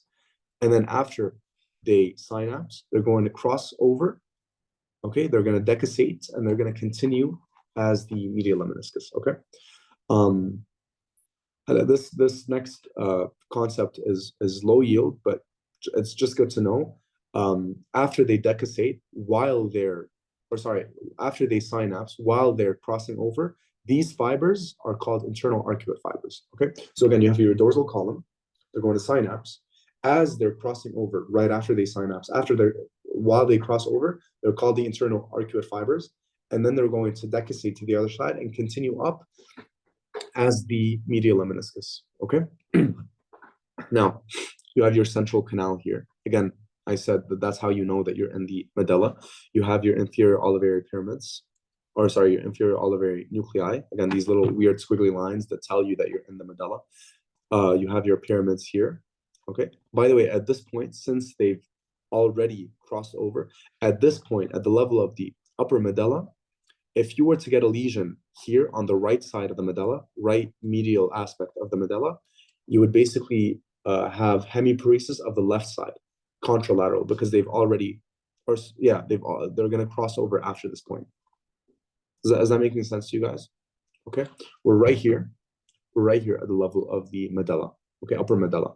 Right after this stage, towards the end of the medulla, the lower level of the medulla, these fibers, the pyramidal fibers, the corticospinal fibers, are going to cross over to the other side. So if you were to get a lesion at this level on the right aspect of the medulla, then you would be affecting the left aspect of your body, the left motor function of your body. You get hemiparesis. Okay, we'll talk about that more later on tomorrow, inshallah. Okay. Okay, and then we have other things that we talked about. Let's first look at this diagram and see what we have in the level of the medulla and see if we can recognize it on the cross section. So we have the dorsal nucleus of the vagus nucleus. I think it's going to be in the next slide. The hypoglossal nucleus, everything like that. And then we get the nucleus ambiguus. You guys remember that? The nucleus ambiguus. This is the nucleus ambiguus right here. Okay, it's going to be within something called the reticular formation. All you need to know is that the reticular formation is in charge of consciousnness. Okay, if keeping you awake, but you don't need to know too much about it. Okay, and then this is the nucleus ambiguus. Again, this is special visceral efferent fibers. Okay, from the glossopharyngeal and from the vagus specifically. Okay, for nucleus ambiguus because it supplies the muscles of the pharynx and the palate. And then we get the spinocerebellar tracts, the medial longitudinal fasciculus right here medially, which again, it's mentioned here in the rules of 4. It's one of our 4 structures that are going to be in the middle. Now, the medial longitudinal fasciculus, we call it MLF for short. The MLF basically is in charge of basically eye coordination. So, for example, if I were to look at something and keep my eyes focused on this object, and then I were to move my head, my eyes would stay fixed on that object that I was looking at. Okay, this is under the control of the medial longitudinal fasciculus. It basically would connect the 3rd, 4th, and 6th cranial nerves with the vestibulocochlear, because your vestibulocochlear is also in charge of balance. So when you move your head, your vestibule would sense that you're moving your head, and then it would connect it to the cranial nerves that supply your extraocular muscles to keep them fixed in place. Okay, this is a bit too advanced for now. You guys will learn more about it in your head and neck block. But just know that the MLF is in charge of eye coordination with head turning. Okay? All right, so, and then again, we mentioned that we have the nucleus gracilis, nucleus cuneatus, part of your medial lemniscus pathway. This is where they cross over. The pyramids right here, the olives right here, the central canal, and then the spinal trigeminal tracts. It's more lateral. Okay, and then the nucleus ambiguus, and then the fibers of the vagus nerve are coming out at this level. Okay, so this is the medulla at the level of the sensory decussation. Okay, okay, this is the rostral part basically of the medulla. This is the picture that you're gonna be most familiar with in your block, because inshallah, most of your clinical cases, when we talk about the medulla, most of them are talking about this part of the medulla. Okay, so this is just to quickly orient you at what we're looking at. These are the olives. Okay, these are the pyramids, corticospinal tracts. This structure right here in the middle, this is your medial lemniscus. Okay, so again, it's going to synapse at this level, slightly lower. These dorsal column neurons are going to synapse here, cross over, and then continue up medially. Okay, to form the medial lemniscus. This is your hypoglossal nucleus. This thing right here that I mentioned is going to be medial. So this thing right here, the hypoglossal nucleus, this red structure, this is where it is, right here in the very, it's medial, and it's right at the wall of the, basically the 4th ventricle. By the way, the 4th ventricle here, it's starting to form, okay, since you're at the rostral medulla. Okay, but again, if you see the olives at any point, you'll know that you're in the middle. So these are your hypoglossal nucleus. Okay, let's go to this picture because it's going to make a lot more sense. Okay, so again, olives right here, pyramids right here. Most medially, you have your hypoglossal nerve, and then right next to your hypoglossal nerve, you would get the dorsal nucleus of the vagus nerve, which is, again, like I mentioned, it's a general visceral efferent nucleus, okay?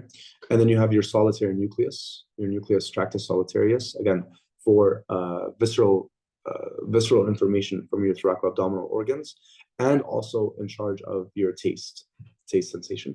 And then the vestibular nuclei. Remember when I told you that the vestibulocochlear nuclei are going to be at the junction between the medulla and the pons? So this is where they are. Okay.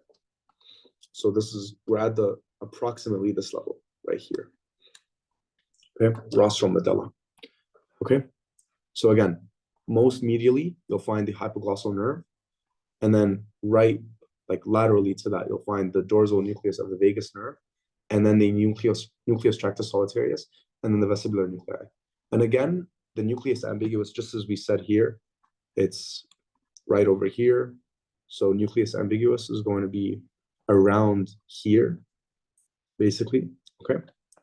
And the vestibular nuclei is going to be all the way in the very back, most laterally. And then the spinal trigeminal nucleus is also going to be lateral since it's a sensory fiber, basically. So going back to our rule of fours, motor nuclei in the middle. So we know that, right? Hypoglossal. And also the dorsal nucleus of the vagus nerve. It's also a motor nerve, or sorry, motor nucleus. Okay, medial lemniscus right here in the middle. Okay, so this is where it is. This is your medial lemniscus. Okay, and it's not very clear here, but if we take a look at this picture, we'll see that this is the medial lemniscus, and at the very end of it, right next to the hypoglossal nerve, is the MLF, is the medial longitudinal fasciculus. All right, and then laterally, we get the spinal nucleus of the trigeminal nerve and the spinal tract of the trigeminal nerve.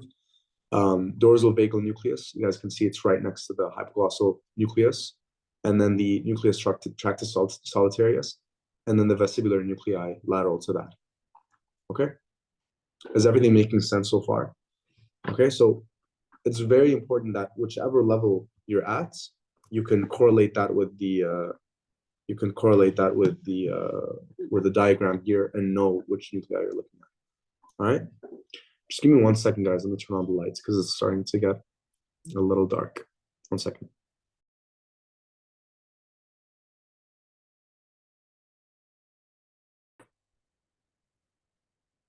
Okay.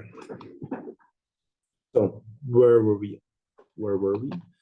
Again, we're talking about the rostral medulla. So just to quickly recap, these are the pyramids containing the corticospinal tracts. This is the medial lemniscus. At the end of it, you get the MLF, the medial longitudinal fasciculus. The olives, that's how you know that you're at the level of the medulla. Okay, and then you get from most medially to most laterally, the hypoglossal nerve, the dorsal nucleus of the vagus nerve, the NTS, nucleus tractus solitarius, and the vestibular nuclei. And then more laterally than that, you would get the spinal trigeminal tract and the nucleus ambiguous. Okay, and you guys can see that the vagus nerve is receiving fibers from the dorsal nucleus of the vagus nerve, obviously. And then the nucleus tractus solitarius too, the nucleus ambiguous. Okay, and then there's another nucleus that's not shown here. Okay, so we're done from the medulla for the most part. I guess we're going to just look at a few more diagrams just to really try to memorize this concept. So again, this is the same level as here. So this and this are the same level as this. Okay, so again, these are your olives, these are your pyramids, this is your medial lemniscus. At the end of it, you get the MLF, the medial longitudinal fasciculus. Okay, this is the fourth ventricle, and then on the wall of the fourth ventricle is the hypoglossal nerve, sorry, the hypoglossal nucleus. Okay, 1 second. Yeah, the hypoglossal nucleus. Okay, and then the dorsal motor nucleus of the vagus nerve, so the dorsal vagal nucleus, NTS, and then the vestibular nuclei right here, inferior and medial vestibular nuclei. All right, and then you have the reticular formation, and within it, you would get the nucleus ambiguous. So if at any point you start to see these, if at any point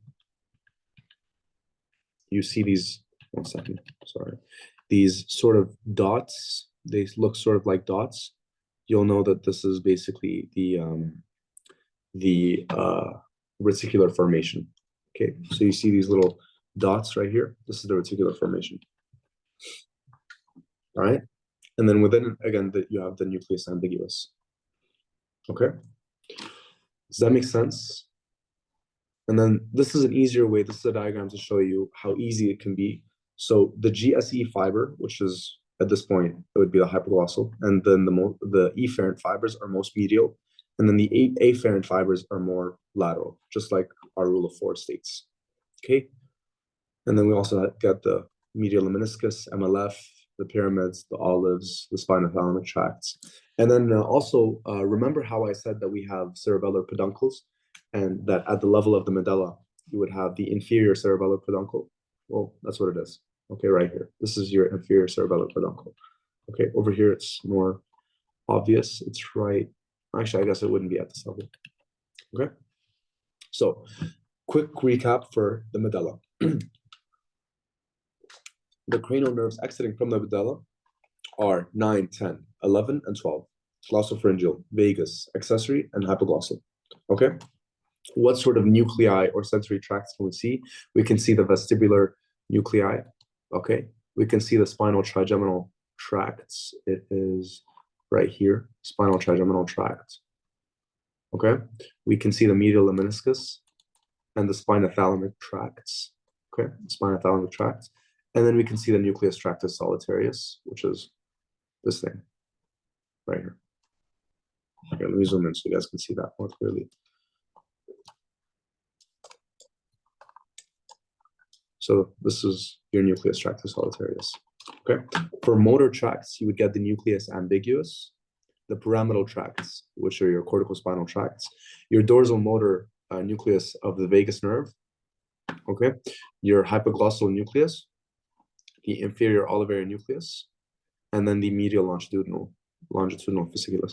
Actually, technically, the medial longitudinal fasciculus would be more of a local pathway than a motor pathway, but it's just so that you guys can understand the concept. Okay. All right, we're done from the medulla. Let's move on to the pons. Now, we're starting to get a little bit higher. Okay, so we're no longer going to see, for example, the hypoglossal nucleus. Now we're going to see a different set of nuclei, different fibers, okay?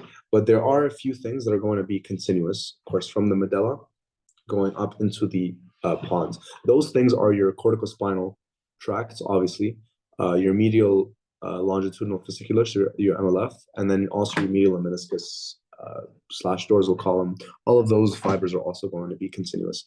Okay, again, also you have the trigeminal and the spinal trigeminal tract, because it's providing sensory or somatosensation throughout the level of the brainstem, okay, for the entire face. So obviously it would also be continuous. Okay, so where can we find those? Right here. So in the basilar pons, this is where you would get this is where you would see the corticospinal fibers. So that's why right here this rule is so important, guys. The one about the motor structures being in the middle, like the corticospinal tract.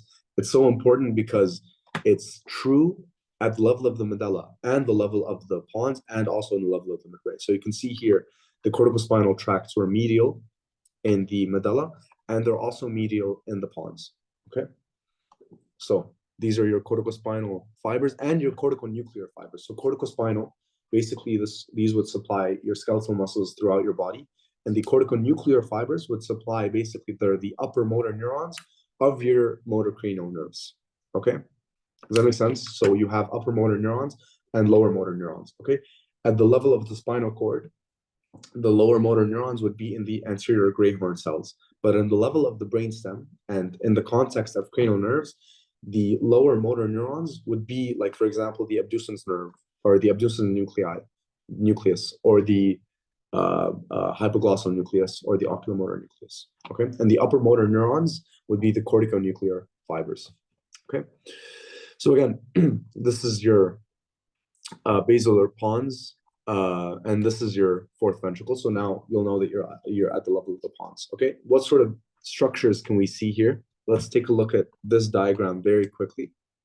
Okay, we know that out of this level, we have the abducens nerve, we have the trigeminal nerve, we have the facial nerve, I guess, yeah. So trigeminal, then abducens, then facial, and then the vestibulocochlear nerve.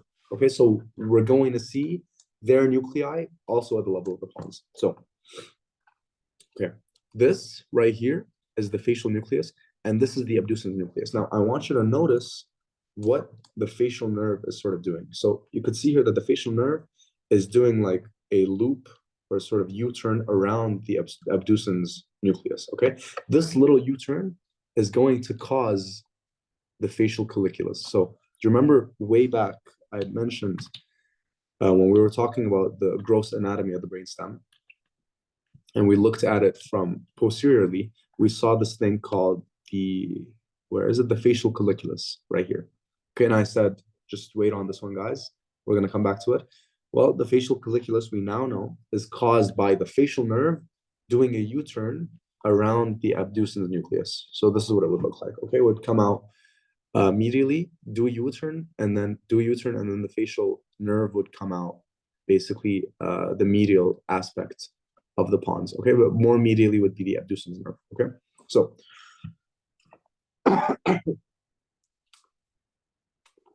again, you have the abducens nucleus, most medial. Okay, you also have the corticospinal tracts, most medial. You also have this thing called the trapezoid body. Okay, now I don't want you to focus on it too much, but just know that the trapezoid body is part of your auditory pathway. Okay, just know that. This is what it is. If somebody tells you trapezoid body, you'll know that you're at the level of the pons. Just know that it's part of your auditory pathway. Okay, what else can we see? We can see the medial longitudinal fasciculus, medially. Okay, you can see this thing right here. This little gray structure, this is the medial lemniscus. So again, the trapezoid body that I was talking about is this little decussation. Okay, so basically the decussation of your auditory pathway. But this little green structure, this is your medial lemniscus. This is your medial longitudinal fasciculus. Your motor nuclei are in the middle again because you have the facial nucleus and the abducens nucleus.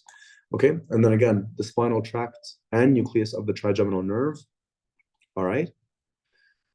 And then you would get basically the cerebellar peduncles, because now we're at the level of the pons. So it's no longer the inferior peduncles, now it's the superior cerebellar peduncles.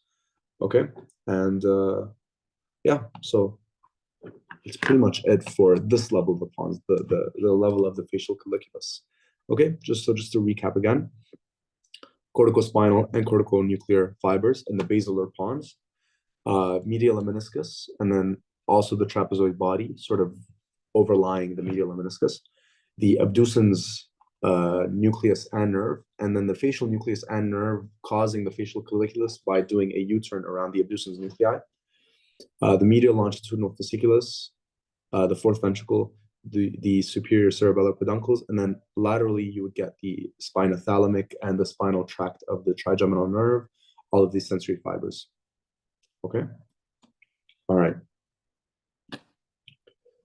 So this is what it would look like. This is the picture that Dr. Daqin used in his slides. Okay, so again, trapezoid body here, medial lemniscus here, MLF here. This is your spinal trigeminal tract. This is your, again, trapezoid body, and these are your corticospinal tracts and corticonuclear fibers. This is your facial nucleus doing a U-turn around the abducens nucleus, causing the facial colliculus. All right. And one thing that he wrote here, he just wrote that this is the tegmentum and this is the basilar part of the brainstem. We talked about this before. The tegmentum is sort of the middle area. It's in between the fourth ventricle and the basilar pons. Okay, this is the tegmentum. All right. So this is the pons. Again, fourth ventricle, and this little structure anteriorly, you'll know that you're at the level of the pons. All right. Now we're going to move a little bit higher than the level of the facial colliculus. So do you guys remember which nerve basically was coming out as a big root from the middle of the pons? That was your trigeminal nerve. So now we're at the level of the trigeminal nuclei. Okay, so the trigeminal nuclei, I mentioned that we have the principal sensory nucleus for the trigeminal nerve, and then very close to it, we also would have the the motor nucleus of the trigeminal nerve. This is where they are. Okay, so this is your main sensory nucleus of the trigeminal nerve, or in other words, the principal sensory nucleus. Okay, right here. If we are going to take a look at this diagram, the facial motor nucleus is right here, and then the principal sensory nucleus is right here. Okay, and then both of them contribute to the trigeminal nerve. Again, this is the trapezoid body, the same one from before. Medial lemniscus, corticospinal and corticonuclear fibers. Okay, medial longitudinal fasciculus, reticular formation again, and then yeah, so everything we talked about before. Okay, Does that make sense? So the pons is relatively easy. Okay, we just have to look out for a few things. The abducens and the facial nuclei, and also the trigeminal nuclei and nerve. Okay, and maybe the trapezoid body. You would have to also remember that in case they show you a picture. It's very easy to identify the pons and all the structures in the pons. Okay, and again, the medial longitudinal fasciculus is for the coordination between your eye movement and your head movement. Okay, so quick recap from the pons. We have cranial nerves 5, which is trigeminal, abducens, facial, and vestibulocochlear. And then the sensory tracts, we can see the principal trigeminal nucleus, this one right here, the spinal trigeminal tract, which is this one right here, and then the trapezoid body, which I mentioned is part of your, and then the medial lemniscus right here, and then the trapezoid body, which I mentioned is part of your auditory pathway. For motor tracts, we have corticospinal, corticobulbar. By the way, corticobulbar means the same thing as corticonuclear. Okay, both of them are basically the upper motor neurons that are supplying your motor cranial nerves nuclei. Your reticular formation, again, same thing that we saw in the medulla. The abducens nucleus, the facial motor nucleus, the motor trigeminal nucleus. So again, abducens, facial, and then the motor nucleus of the trigeminal nerve.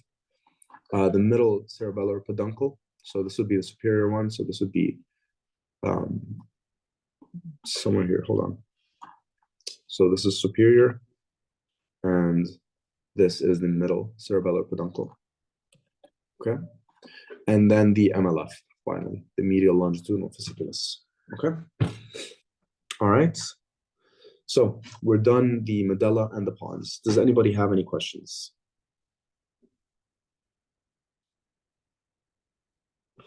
Okay, great. At this rate, inshallah, we'll be done fairly soon. So that's good. Okay.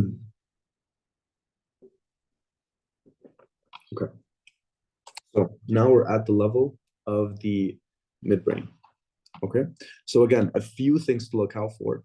The substantia nigra, you'll know that you're at the level of the midbrain. And also this very distinctive shape and this cerebral aqueduct containing the cerebrospinal fluid.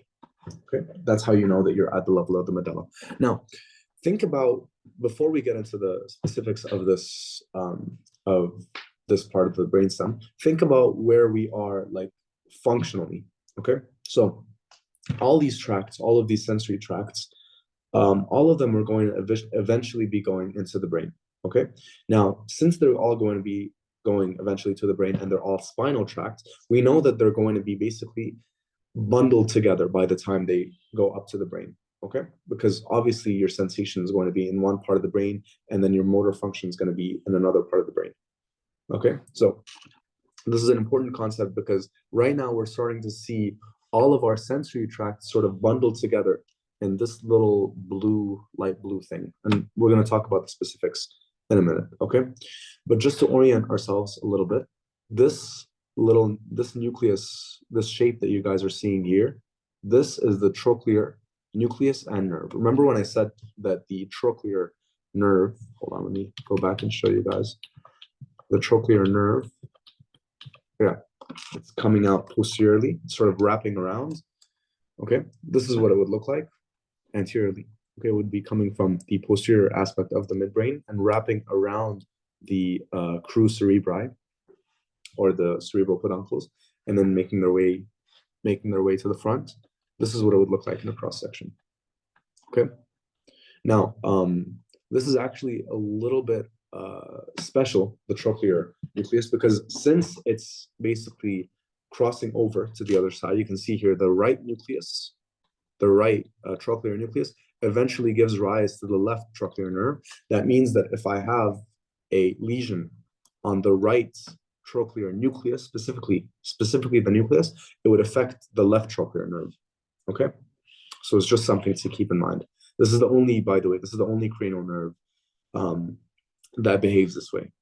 Okay, all right. Let's take a look at where we're at in the midbrain. So I mentioned that we have the tectum, and part of the tectum are the inferior and superior colliculi. Remember, and I mentioned that the superior colliculi is for your auditory reflexes, and your inferior colliculus is for your, or sorry, the superior colliculi is for the visual reflexes, and then the inferior colliculi are for the auditory reflexes. So right now we know we're at the level of the inferior colliculus if we're seeing the trochlear nerve, okay? Because take a look at this, guys. Okay. This is the midbrain, okay? This is the trochlear nerve, okay? Do you guys see how it's sort of ascending? It's sort of wrapping around and it's kind of ascending. And then this is the oculomotor nerve. Let me show you a picture that's more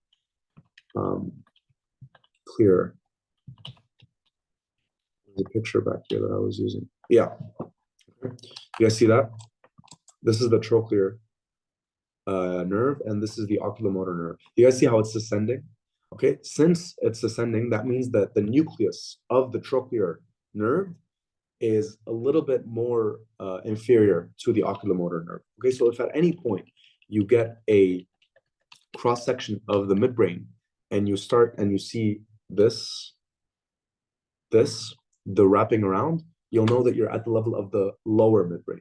Okay, because the trochlear nerve, the nucleus specifically of the trochlear nerve is coming out inferiorly to the oculomotor nucleus. And since we're at the level of the lower midbrain, this is the inferior colliculus, okay, and not the superior colliculus. Okay, so this is just to orient ourselves a little bit. All right, so this structure right here, this is called the crus cerebri, okay, or the crura cerebri. This is going to contribute eventually to the cerebral peduncles.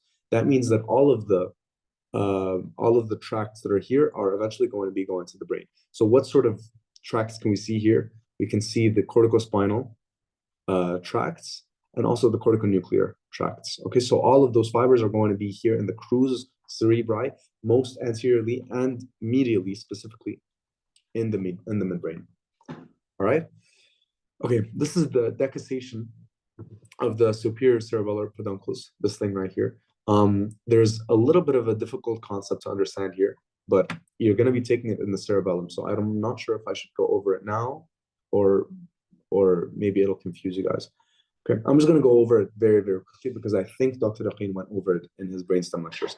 So basically, you guys know that the cerebellum is in charge of basically corrective signals. Okay, so it basically senses it basically uses the proprioception of your body, proprioceptive signals, to basically correct your movements. Okay, so that's why, for example, if we have a problem in the cerebellum, you'll see people that start to shake a lot and tremble because they don't have those corrective signals. Okay, what you need to know without going too much into detail is that when you have a problem in your left cerebral hemisphere, you would get a problem in the movement of your the right side of your body. Okay, but for the cerebellum, it's actually ipsilateral. Okay, so if you have a problem in the left cerebellar hemisphere, you would then have a problem in the left side of the body. Okay, and that's because the superior cerebellar peduncles, okay, from the superior cerebellar peduncles, you were getting corrective signals that move up to the contralateral cerebral hemisphere. So let's say, for example, that we want to correct a movement. Okay, the left cerebellum would tell the right brain to correct that movement, and we know that the right brain can affect the left side of the body. So you guys see that it's going from left cerebellar hemisphere to right side of the brain back to the left side of the body. Okay, that's why it's ipsilateral. So the decussation would happen here at the level of the lower midbrain. Again, this is very advanced. You guys don't need to know this for, I think, until next week, because this is part of your cerebellum lecture. Okay, but this is just in order to make sense of what we're seeing here. So this is your decussation of the superior cerebellar peduncles. All right, this is your substantia nigra, which, again, like I mentioned, contains your dopaminergic neurons that, when they degenerate, this would cause Parkinson's disease. So it's just clinical correlation there. Again, we mentioned this is the trochlear nerve. Okay, this is your mesencephalic right here, by the way. This is your mesencephalic nucleus of the trigeminal nerve. Okay, we mentioned that this is your in charge of proprioception, basically. This is where it is right here. the mesencephalic nucleus of the trigeminal nerve. Oops, sorry. Okay, inferior colliculus. All right, and then this thing right here is the medial longitudinal fasciculus. Okay, does everything make sense? Now, this structure here that's more laterally, these are all of your lemnisci, basically all of your sensory fibers. Okay, so there's a mnemonic that I used back when I was second year. Okay, it's basically this. First of all, this is basically made up of your lateral lemniscus, your trigeminal lemniscus, your spinal lemniscus, and your medial lemniscus. Okay, let's go through them one by one. Your lateral lemniscus, we haven't taken it before, but you just need to know that it's also part of your auditory reflex. Okay, so the whole thing with the trapezoid body that I mentioned, once it decussates, it's going to form the lateral lemniscus. Okay, then we have the trigeminal lemniscus, which you guys know, obviously by now, it's your sensory fibers from your face, coming from the spinal trigeminal tracts. Okay, so this is your trigeminal lemniscus, sensation from the face. Spinal lemniscus, of course, this is your spinothalamic tract, okay, or the continuation of it. And then your medial lemniscus, you guys know it by now, is for proprioception for the rest of the body. Okay, so the mnemonic goes like this. Okay, from most inferiorly to most anteriorly, you can remember love, thanks so much. Okay, lateral, trigeminal, spinal, medial. Love, thanks so much. Okay, and there's a reason why this is important, and we're going to be talking about it in the very next slide. Okay, so this is what the lower part of the midbrain looks like. Just to recap, you get the crus cerebri. Okay, you have the substantia nigra, the decussation of the superior cerebellar peduncles. You would get the MLF, the medial longitudinal fasciculus, right here, medially. The trochlear nucleus and nerve, and you can see that the trochlear nerve is basically crossing over to the other side, and it's coming out posteriorly and then wrapping its way around. The mesencephalic nucleus of the trigeminal nerve. Okay, and then obviously you would get the cerebral aqueduct, the inferior colliculus, and everything like that. And then off to the side here, most laterally, you would get the lateral lemniscus, the trigeminal, the spinal, and the medial lemniscus. Okay, now again, this is what it would look like. So Dr. Raqin here, very he added these diagrams. So L, thanks so much. So LTSM, so lateral, trigeminal, spinal, and then medial. Okay, and again, this is your substantia nigra. This is your crus cerebri, contributing again later on to the cerebral peduncles. And this is your inferior colliculus. How do you know that you're at the level of the inferior colliculus? When you see this these trochlear nuclei and nerves. Okay. Okay. Now we're at the level of the superior midbrain. Okay. First thing immediately that I want to point out is that we no longer have the lateral lemniscus.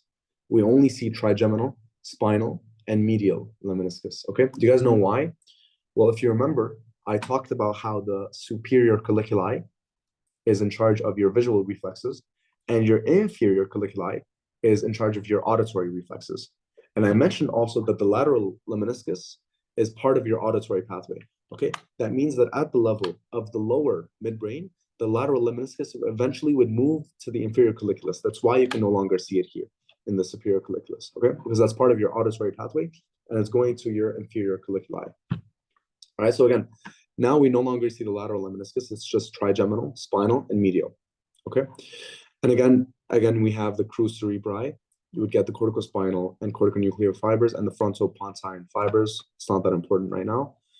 And again, now you don't see the trochlear nuclei anymore. Now you see the trochlear nerves.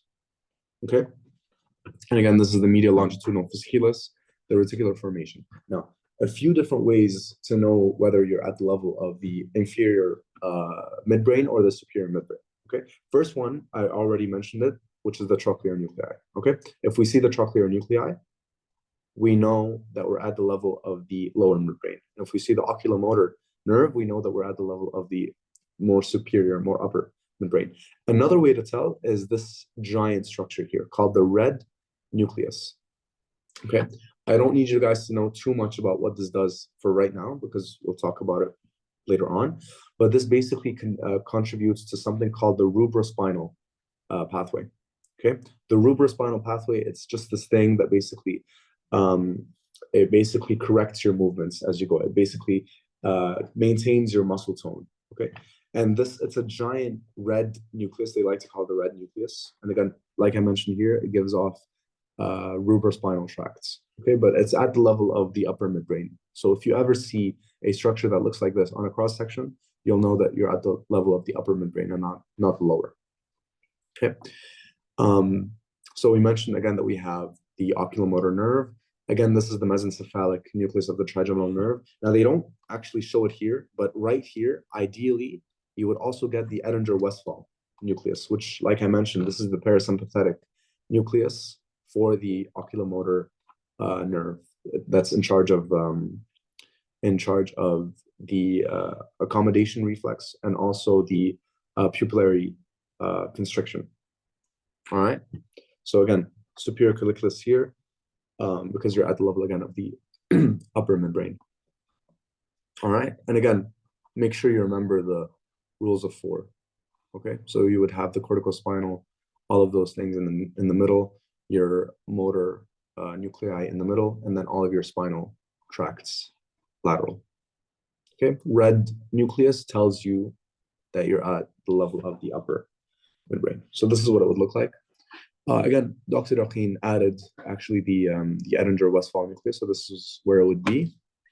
And then this is the oculomotor nucleus giving off the nerve. This would be where the red nucleus is. This is the substantia nigra, the crus cerebri, the superior colliculus, lateral lemniscus, spinal lemniscus, and then medial lemniscus. Actually, this wouldn't be, I guess it would just be trigeminal, but you get the point. All right. Okay, great. This is another picture just to show you guys what it would look like. So again, this is the Edinger, this is the oculomotor nucleus, and this is the Edinger-Westphal nucleus giving off fibers to the oculomotor nerve. This is the substantia nigra, this little dark structure here. This is your crus cerebri, so the pyramidal tract, the corticopontine tract, and all of those things right here would be in the crus cerebri. Okay, and then this is the mesencephalic nucleus of the trigeminal nerve, all the way at the level of the midbrain. Okay, all right. So a recap from the midbrain. So the cranial nerves that are exiting from the midbrain, we only have the oculomotor and the trochlear, and that's because, again, as I mentioned, the olfactory and the optic are coming out above the level of the midbrain, above the level of the brainstem as a whole. Okay, the sensory tracts, the lateral lemniscus, only at the level of the inferior colliculus, again, the trigeminal, the spinal, and the medial lemnisci. Okay, we know that already. For the motor tracts, we have the crus cerebri, which is made up of corticospinal, corticopontine, and corticobulbar tracts, the oculomotor nucleus, the trochlear nucleus, the Edinger-Westphal, which should be around here, the medial longitudinal fasciculus right here, red nucleus, which is the origin of the rubrospinal and rubro-olivary tracts, and then the substantia nigra. Okay, everything makes sense. All right, we're done from the cross sections. All right, which is great. Now we're going to talk about, one second. Now we're going to talk about the sensory tracts. Okay, and this is specifically, we're talking about every single sensory tract as a whole in the brainstem. Okay, so first of all, the sensory tracts, all of them, we're going to talk about the trigeminal lemniscus specifically. Okay, so the trigeminal lemniscus, first of all, the sensory tract I mentioned, we have general somatic afferents fibers. There are 3 nuclei. So there's going to be the mesencephalic one right here, the mesencephalic nucleus, the principal sensory nucleus of the trigeminal nerve, and then the spinal trigeminal nucleus. Okay, all of those eventually would basically bundle together and form the trigeminal lemniscus. Okay, so the trigeminal lemniscus would transmit the somatosensory sensation or information from the face to the ventral posterior medial nucleus of the thalamus. Okay, this is, by the way, this is the opposite of the spinal tract for the rest of the body, because those fibers would transmit to the ventral posterior lateral nucleus of the thalamus, if you guys remember. Okay, So the first order neuron would be this thing called the trigeminal ganglion. Okay, and then the second order neuron would be wherever it may be, whatever the function of that nerve would be. So if it was a proprioceptive information, it would go to the mesencephalic nucleus. Okay, if it was for two-touch discrimination and vibration, then it would go to the principal sensory nucleus. And if it was for pain or temperature, then it would go to the spinal trigeminal nucleus. And then it would again transmit all the way to the ventral posterior medial nucleus. And there you would find the third order neurons. Okay, so it's the same idea for the dorsal column and all these other sensory tracts that you guys know from the spinal cord. You have a first order neuron, second order neuron, and third order neuron. Same thing for the brainstem. Okay, the first order neuron in this case would be the trigeminal ganglion. Okay, second order neuron would be one of these three nuclei, depending on what the function is, and then the third order neuron would be in the thalamus. Okay, so again, this is what it would look like. Let's say we're receiving sensation from this side, or sorry, this part of the face, your cheek. Then that information would sort of travel to the trigeminal ganglion. Okay, it would go to the spinal lemnis or spinal nucleus of the trigeminal nerve, or again, depending on what sort of information is being carried, whether it be proprioceptive or anything like that. And then it would travel up, it would decussate, okay, and it would travel up to the thalamus, and then it would be projected to the cortex, okay? So again, conscious proprioception, pressure, vibration, fine touch, nociception, which is another word for pain, and thermoception. The first order neuron, trigeminal ganglion. The second order neuron is one of these three. The third order neuron is the contralateral VPM nucleus of the thalamus. Okay? Does that make sense? So this is your sensory tract. Okay? In the same way that we have first, second order neuron for your sensory tracts in the spine, we have them also here for the brainstem. All right. Okay. So then we have the motor tracts. Okay. So the motor tracts, this is a very interesting, actually, concept, and it's very, very, very, very important for your brainstem lesion. So I want you to just bear with me for a second while I try to explain this. Okay. So we know that the corticospinal tracts, they decussate, or they cross over at the level of the medulla, and then they supply the other side of the body. Okay, so for example, if we have a right anterior gray horn, it would be supplied by the left pyramidal tracts, okay, or the left, or one of the fibers in the left cerebral hemisphere. Okay, but the thing about cranial nerves is that they have bilateral innervation, which means that both the right and the left corticobulbar fibers are going to innervate the nuclei on either side of the body. Okay, which means if you lose, for whatever reason, if you lose the function of one of your cerebral hemispheres, you might not lose basically all of your cranial nerve function. It might be weakened because you don't have that bilateral innervation anymore, but you would still have the innervation from the other cerebral hemisphere to that specific cranial nerve. So it wouldn't be, it wouldn't be as serious as for the rest of your body, the spinal, the anterior gray horn cells. Okay, the only exception is the facial nerve. Okay, now I want you guys to just bear with me for a second. I'm going to try to write something. So I'm not sure if you guys can see. Can you guys see what I'm drawing? Okay. Okay. Let's assume for just 1 second. Hold on. Let's assume for 1 second that this is the facial nucleus. Okay. Let's split, just for fun, let's split the facial nucleus in half. So this is the upper half of the facial nucleus, and this is the lower half of the facial nucleus. Okay. So hold on. Sorry, 1 second. Basically what we see in normally, so this is another nuclei. Okay, just keep, this is the facial one, facial nucleus, so cranial nerve 7. Okay, and this is, for example, cranial nerve 3, the oculomotor one.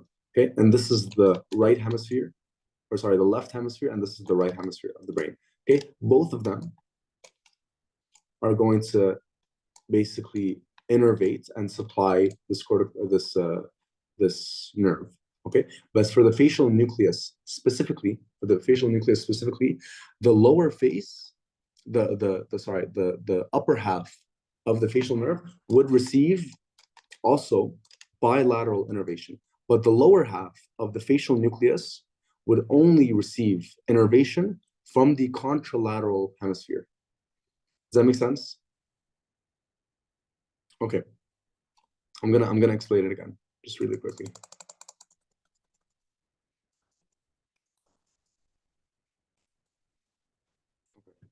Let's just explain it again very, very quickly. 1 second. Okay. Now, your cranial nerves, they have bilateral innervation, which means they're supplied by both the left and the right hemispheres, okay? The only exception is the facial nerve, okay? The facial nerve, we can split it into two, okay? The upper half of the facial nerve is in charge of the upper face, or the top half of the face, and then the lower half of the facial nucleus is in charge of the lower half of the face, okay?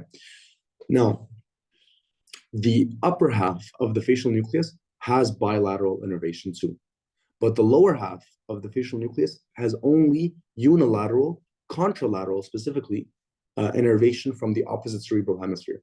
That means that if I have a lesion in my left cerebral hemisphere, okay, the right lower half of my face would be paralyzed. Keep in mind, right lower half, not the right upper half, because the upper half of the facial nucleus has bilateral innervation, but the lower half only has the contralateral innervation from the cerebral hemisphere. So if that's lost, then I lose innervation in the lower half of my contralateral face. Okay, we're going to go through an example here. Okay, so for example, this is the nucleus of the facial nerve. Okay, you can see here this top half is receiving bilateral innervation. If I zoom in, you can see it more clearly. Okay, see, it's receiving bilateral innervation from either side. Okay, but right here, the lower half, it's only receiving innervation from the left cerebral hemisphere, Okay, so if we have a lesion right here, this is the lesion right here, then the top half of my face would be fine because it's receiving bilateral innervation. But the lower half of the face would be affected because, again, it's only receiving contralateral innervation. Okay, is that making sense? And the same thing can be said about the hypoglossal nerve. Okay, we'll talk about the hypoglossal again in more detail tomorrow, but I really want you to understand this idea. Okay, the cortical bulbar tract. It's receiving, basically, it's the upper motor neurons that are supplying the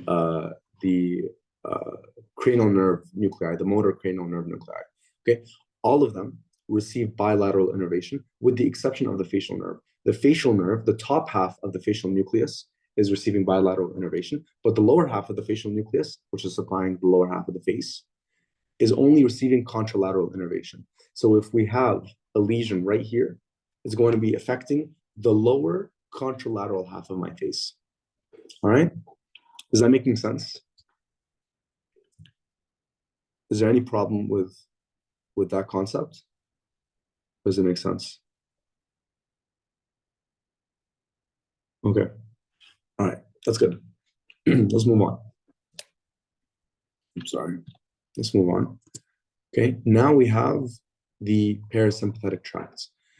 I mentioned that we have 4 parasympathetic tracts, which are your oculomotor nerve, the Edinger-Westphal, your superior salivatory, your inferior salivatory, and then finally the dorsal motor nucleus of the vagus nerve. All right. So we can skip the dorsal motor nucleus of the vagus nerve because it's a lot more complicated and we don't need to know it at this level. And we'll just focus on these 3. Okay. So for the oculomotor nerve, it's in charge of pupil constriction and lens accommodation. The nucleus is called Edinger-Westphal, okay, and it's at the level, again, of the superior colliculus because that's where the oculomotor nerve is coming from. Okay, then it's going to go to something called the ciliary ganglion. Okay, this is in the orbital cavity. You'll learn this later on in head and neck too.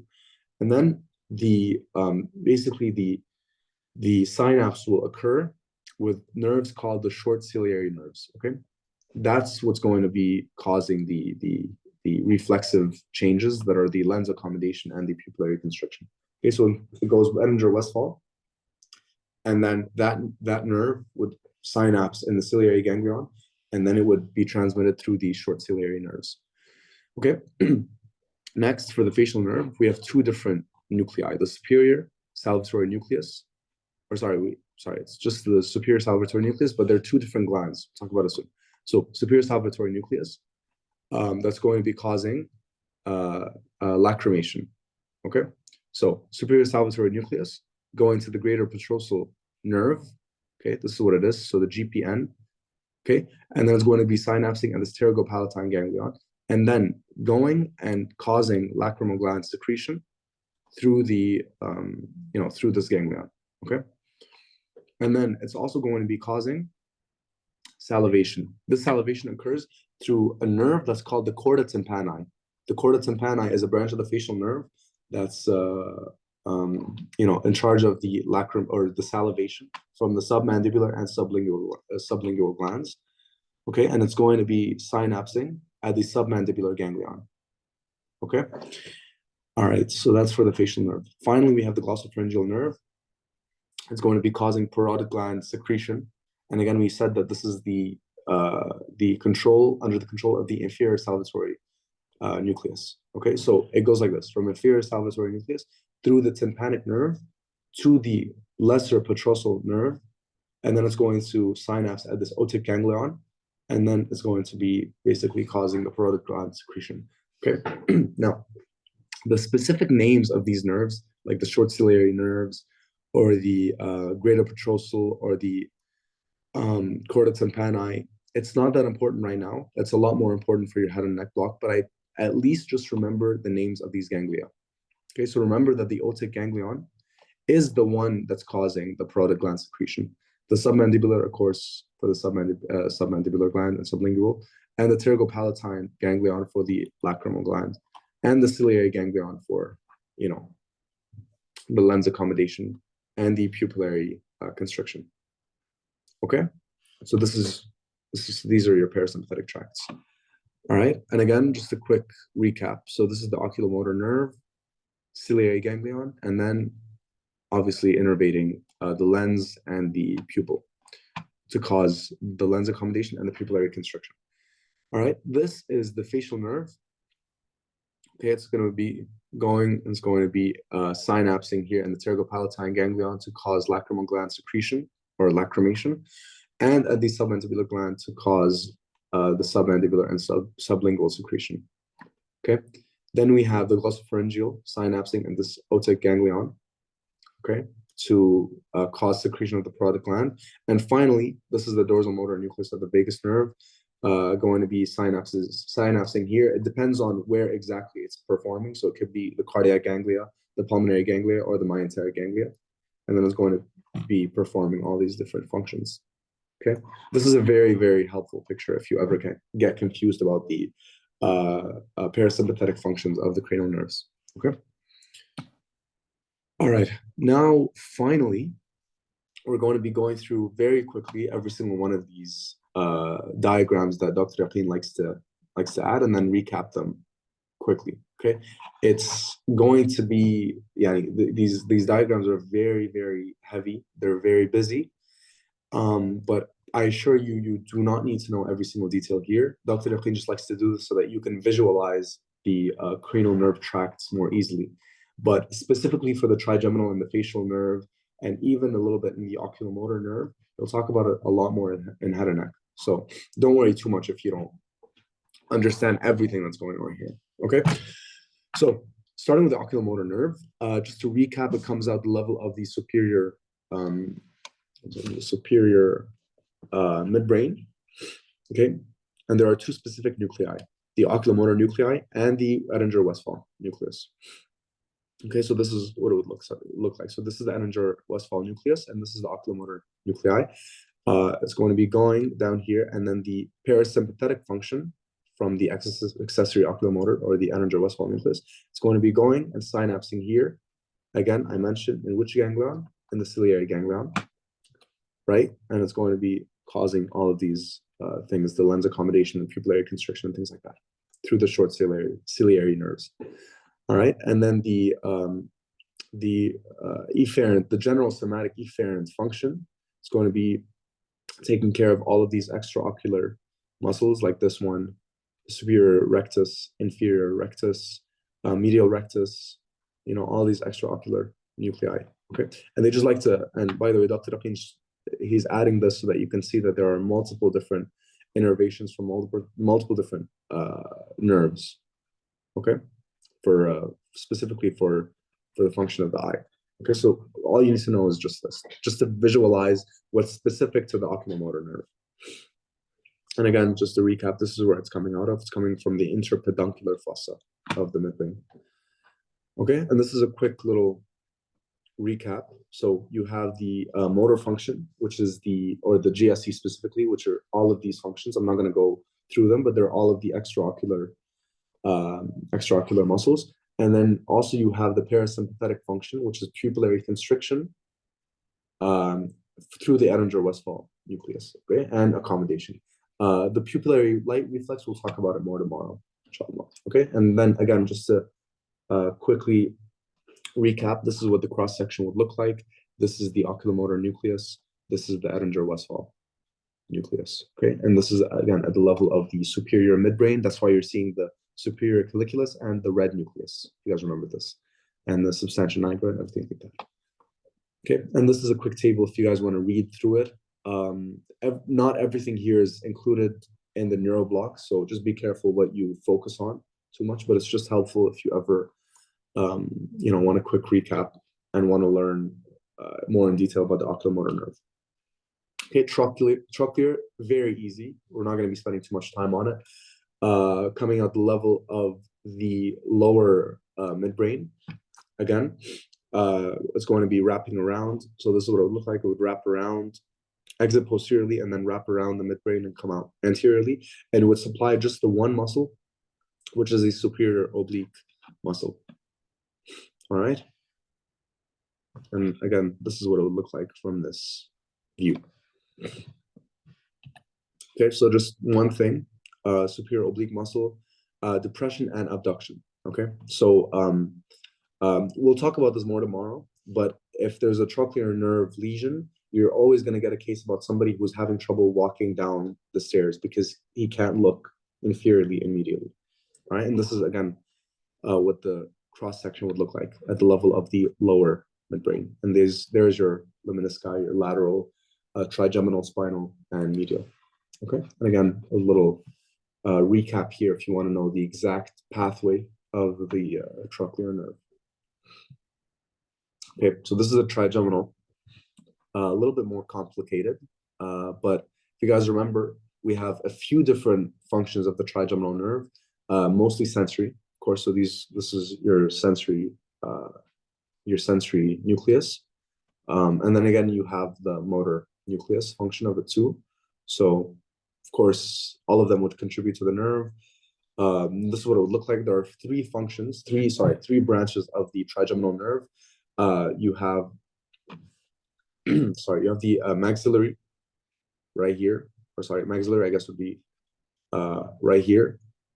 No, mandibular. This is the mandibular. This is the maxillary, and this is the ophthalmic branch of the trigeminal nerve. Okay. And what's important to note is that since the motor function of the trigeminal nerve is exclusively for the muscles of mastication, then only the mandibular branch of the trigeminal, which is the third branch, only the third branch would carry the motor function. Okay, everything else would just carry the sensory function. And that's because there's no motor function to the first branch or the second branch, but there is a motor function for the third branch, the mandibular branch. That's why you see it here in red, only here at the bottom. Okay, and this is what you need to know about it. This is the cross section. This is what it would look like. If you remember, you would get the motor nucleus of the trigeminal nerve at the level here of the upper medulla, upper pons. So you would see the trapezoid body too, the medial lemniscus, the basilar pons, medial longitudinal fasciculus, everything like that. Okay, the superior cerebellar peduncle. All right, let's move on. Again, this is just a quick recap about the trigeminal nerve. So you have the sensory function, which are coming from the three nuclei that we already have talked about. And then the motor function, which is SVE, which is special visceral. And that's because, again, they're skeletal muscles that are coming from pharyngeal arches. So these are the muscles specifically, muscles of mastication, and all the rest of these muscles. All right. And again, this is a quick little recap if you want to go through it. I highly suggest, by the way, that you guys use the first aid books to look at the cross sections of the brainstem. Maybe open up Amboss. Amboss is very great to give you a very in-depth, a very detailed description of all the cranial nerves and all their functions and everything like that, and where they come out from and their pathway and their origin. It's great. So if you guys could utilize this as much as you can, it'll make it a lot easier, inshallah. Okay. Abducens, again, very easy. We don't have to go through it too much, but this is the trochlear, and we talked about the trochlear. Innervating the superior oblique. The abducens nucleus would be only innervating the lateral rectus. Okay. So this is what it would look like. This is the lateral rectus muscle in charge of abducting your eyeballs, basically. Again, this is what the cross-section would look like. If you remember, the facial nerve was wrapping around the abducens nucleus, and that's what was causing the facial colliculus. So we would see this here at the level of the lower pons. All right, and this is the abducens nucleus. Okay. Again, a quick little recap. This is another picture of the cross-section. If it would make it easier for you guys, then by all means, please. This is from Amboss too. So if you want to go look through Amboss. All right. So now onto the facial nerve. A few different functions of the facial nerve. As you guys know, most of them are motor because it's in charge of all of your facial functions. So a lot of these functions would be from the facial motor nucleus. Again, you can see here we even have the illustration of the wrapping around the facial colliculus that it's doing around the abducens nucleus. But again, as you guys know, the facial nerve does also have parasympathetic function specifically from the superior salivary nucleus. So you guys can see here that it's coming and it's joining the facial nerve, and then it's innervating here. If you guys remember, this was the pterygopalatine ganglion, and then it's going up and it's basically innervating the lacrimal gland. Okay.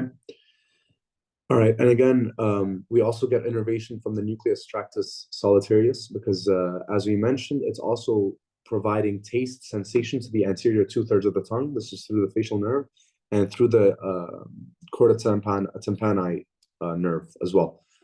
Other than that, we also have the parasympathetic fibers innervating the sublingual and submandibular glands. Again, it's synapsing here at the submandibular ganglia. All right. Okay, this is pretty much all you need to know. In this block, this is all you need to know for the facial nerve. Sorry. Okay, and again, this is what the cross section would look like. We already have this memorized by now. The wrapping around that it does the abducens nucleus. And this is a recap of all of its functions. So we have the superficial visceral afferent fibers and the general superficial afferent fibers. So the SVA fibers, if you guys remember, this was from the taste. So we know that the superficial visceral afferent fibers are for the taste sensation, and the general somatic afferent, it's for basically somatic sensation, and that's only because it provides sensation to the skin behind the ear. Again, it's not very important to know. Okay, just know the taste part. It's more important. Okay, and then the motor, we have the superficial visceral afferent, and that's efferent. Sorry, that's because they're skeletal muscles coming from pharyngeal arches. So all of these facial features, or sorry, facial expressions would be controlled by the facial nerve. And then we also get the parasympathetic fibers coming from GVE fibers, or sorry, GVE nuclei. So those would be your lacrimation and your salivation, specifically from submandibular and sublingual. Okay. All right, we're almost done. Now it's the glossopharyngeal. So quickly to orient ourselves, we see the olives, we see the ventricles, and we see the pyramids. So we know we're at the medulla. Okay, and this is since we're seeing the ventricle, it would mean that we're very high up in the medulla. So this is rostral medulla, upper medulla. And this is the, where would it be?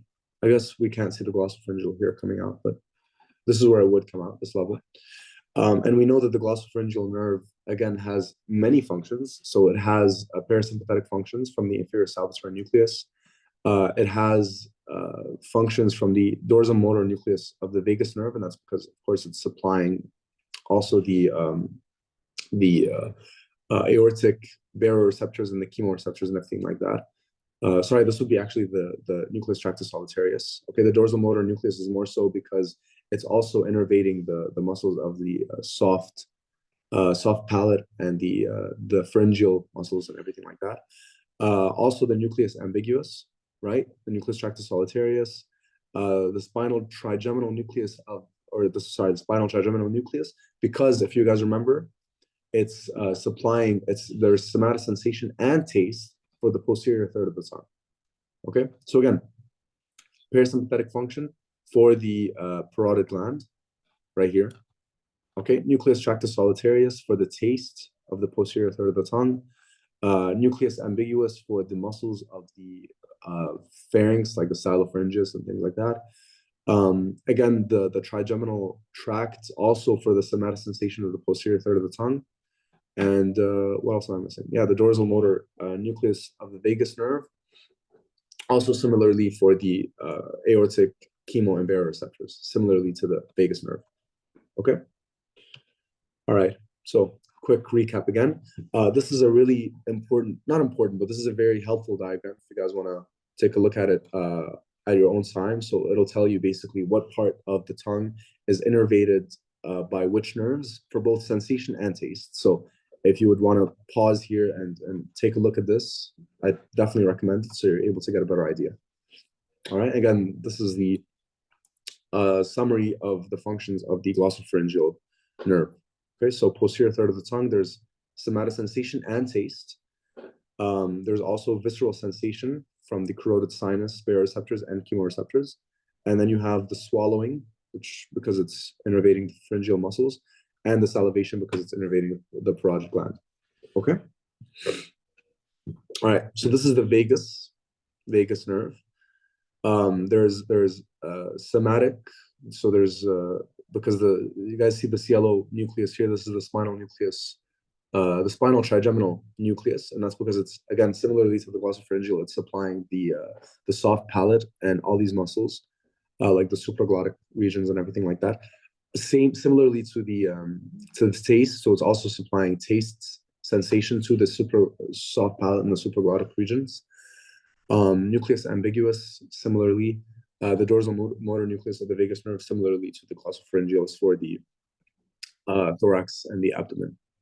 Okay, and this is what the cross section would look like. And if you guys want to read through this, I definitely would recommend it. So just quickly, this is the vagus nerve. Taking fibers from the dorsal motor nucleus of the vagus nerve, the solitary nucleus, nucleus tractus solitarius, and nucleus ambiguus, right? And a little bit from the spinal trigeminal nucleus. Again, quick recap. Make sure you take a look at these diagrams. We've already been through this a number of times, so at this point, you should have this memorized, inshallah. All right, and finally, the last two nuclei that we don't have to, the last two nerves that we don't have to go into too in depth for because they're very, very simple. The accessory spinal nerve, okay, it's just innervating the two muscles, the sternocleidomastoid and the trapezius muscle, okay? And then the hypoglossal nerve, basically innervating all of the nerves, innervating all the muscles of the tongue, okay? And it's receiving input from the hypoglossal nucleus, and this one is receiving input, the accessory nucleus. This one's receiving input from the nucleus ambiguus, and also a little bit from the spinal accessory nucleus. So this is why it's called the accessory spinal nerve, because it's technically still a spinal nerve, but it is receiving some innervation or some input from the brainstem. Okay, so there's a cranial portion, which is the dark red right here, and there's a spinal portion, which is down here.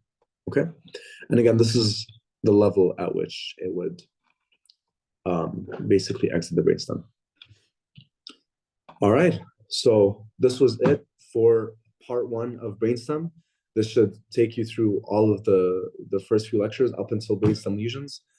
Tomorrow, inshallah, we'll be going over brainstem lesions, so stay tuned for that.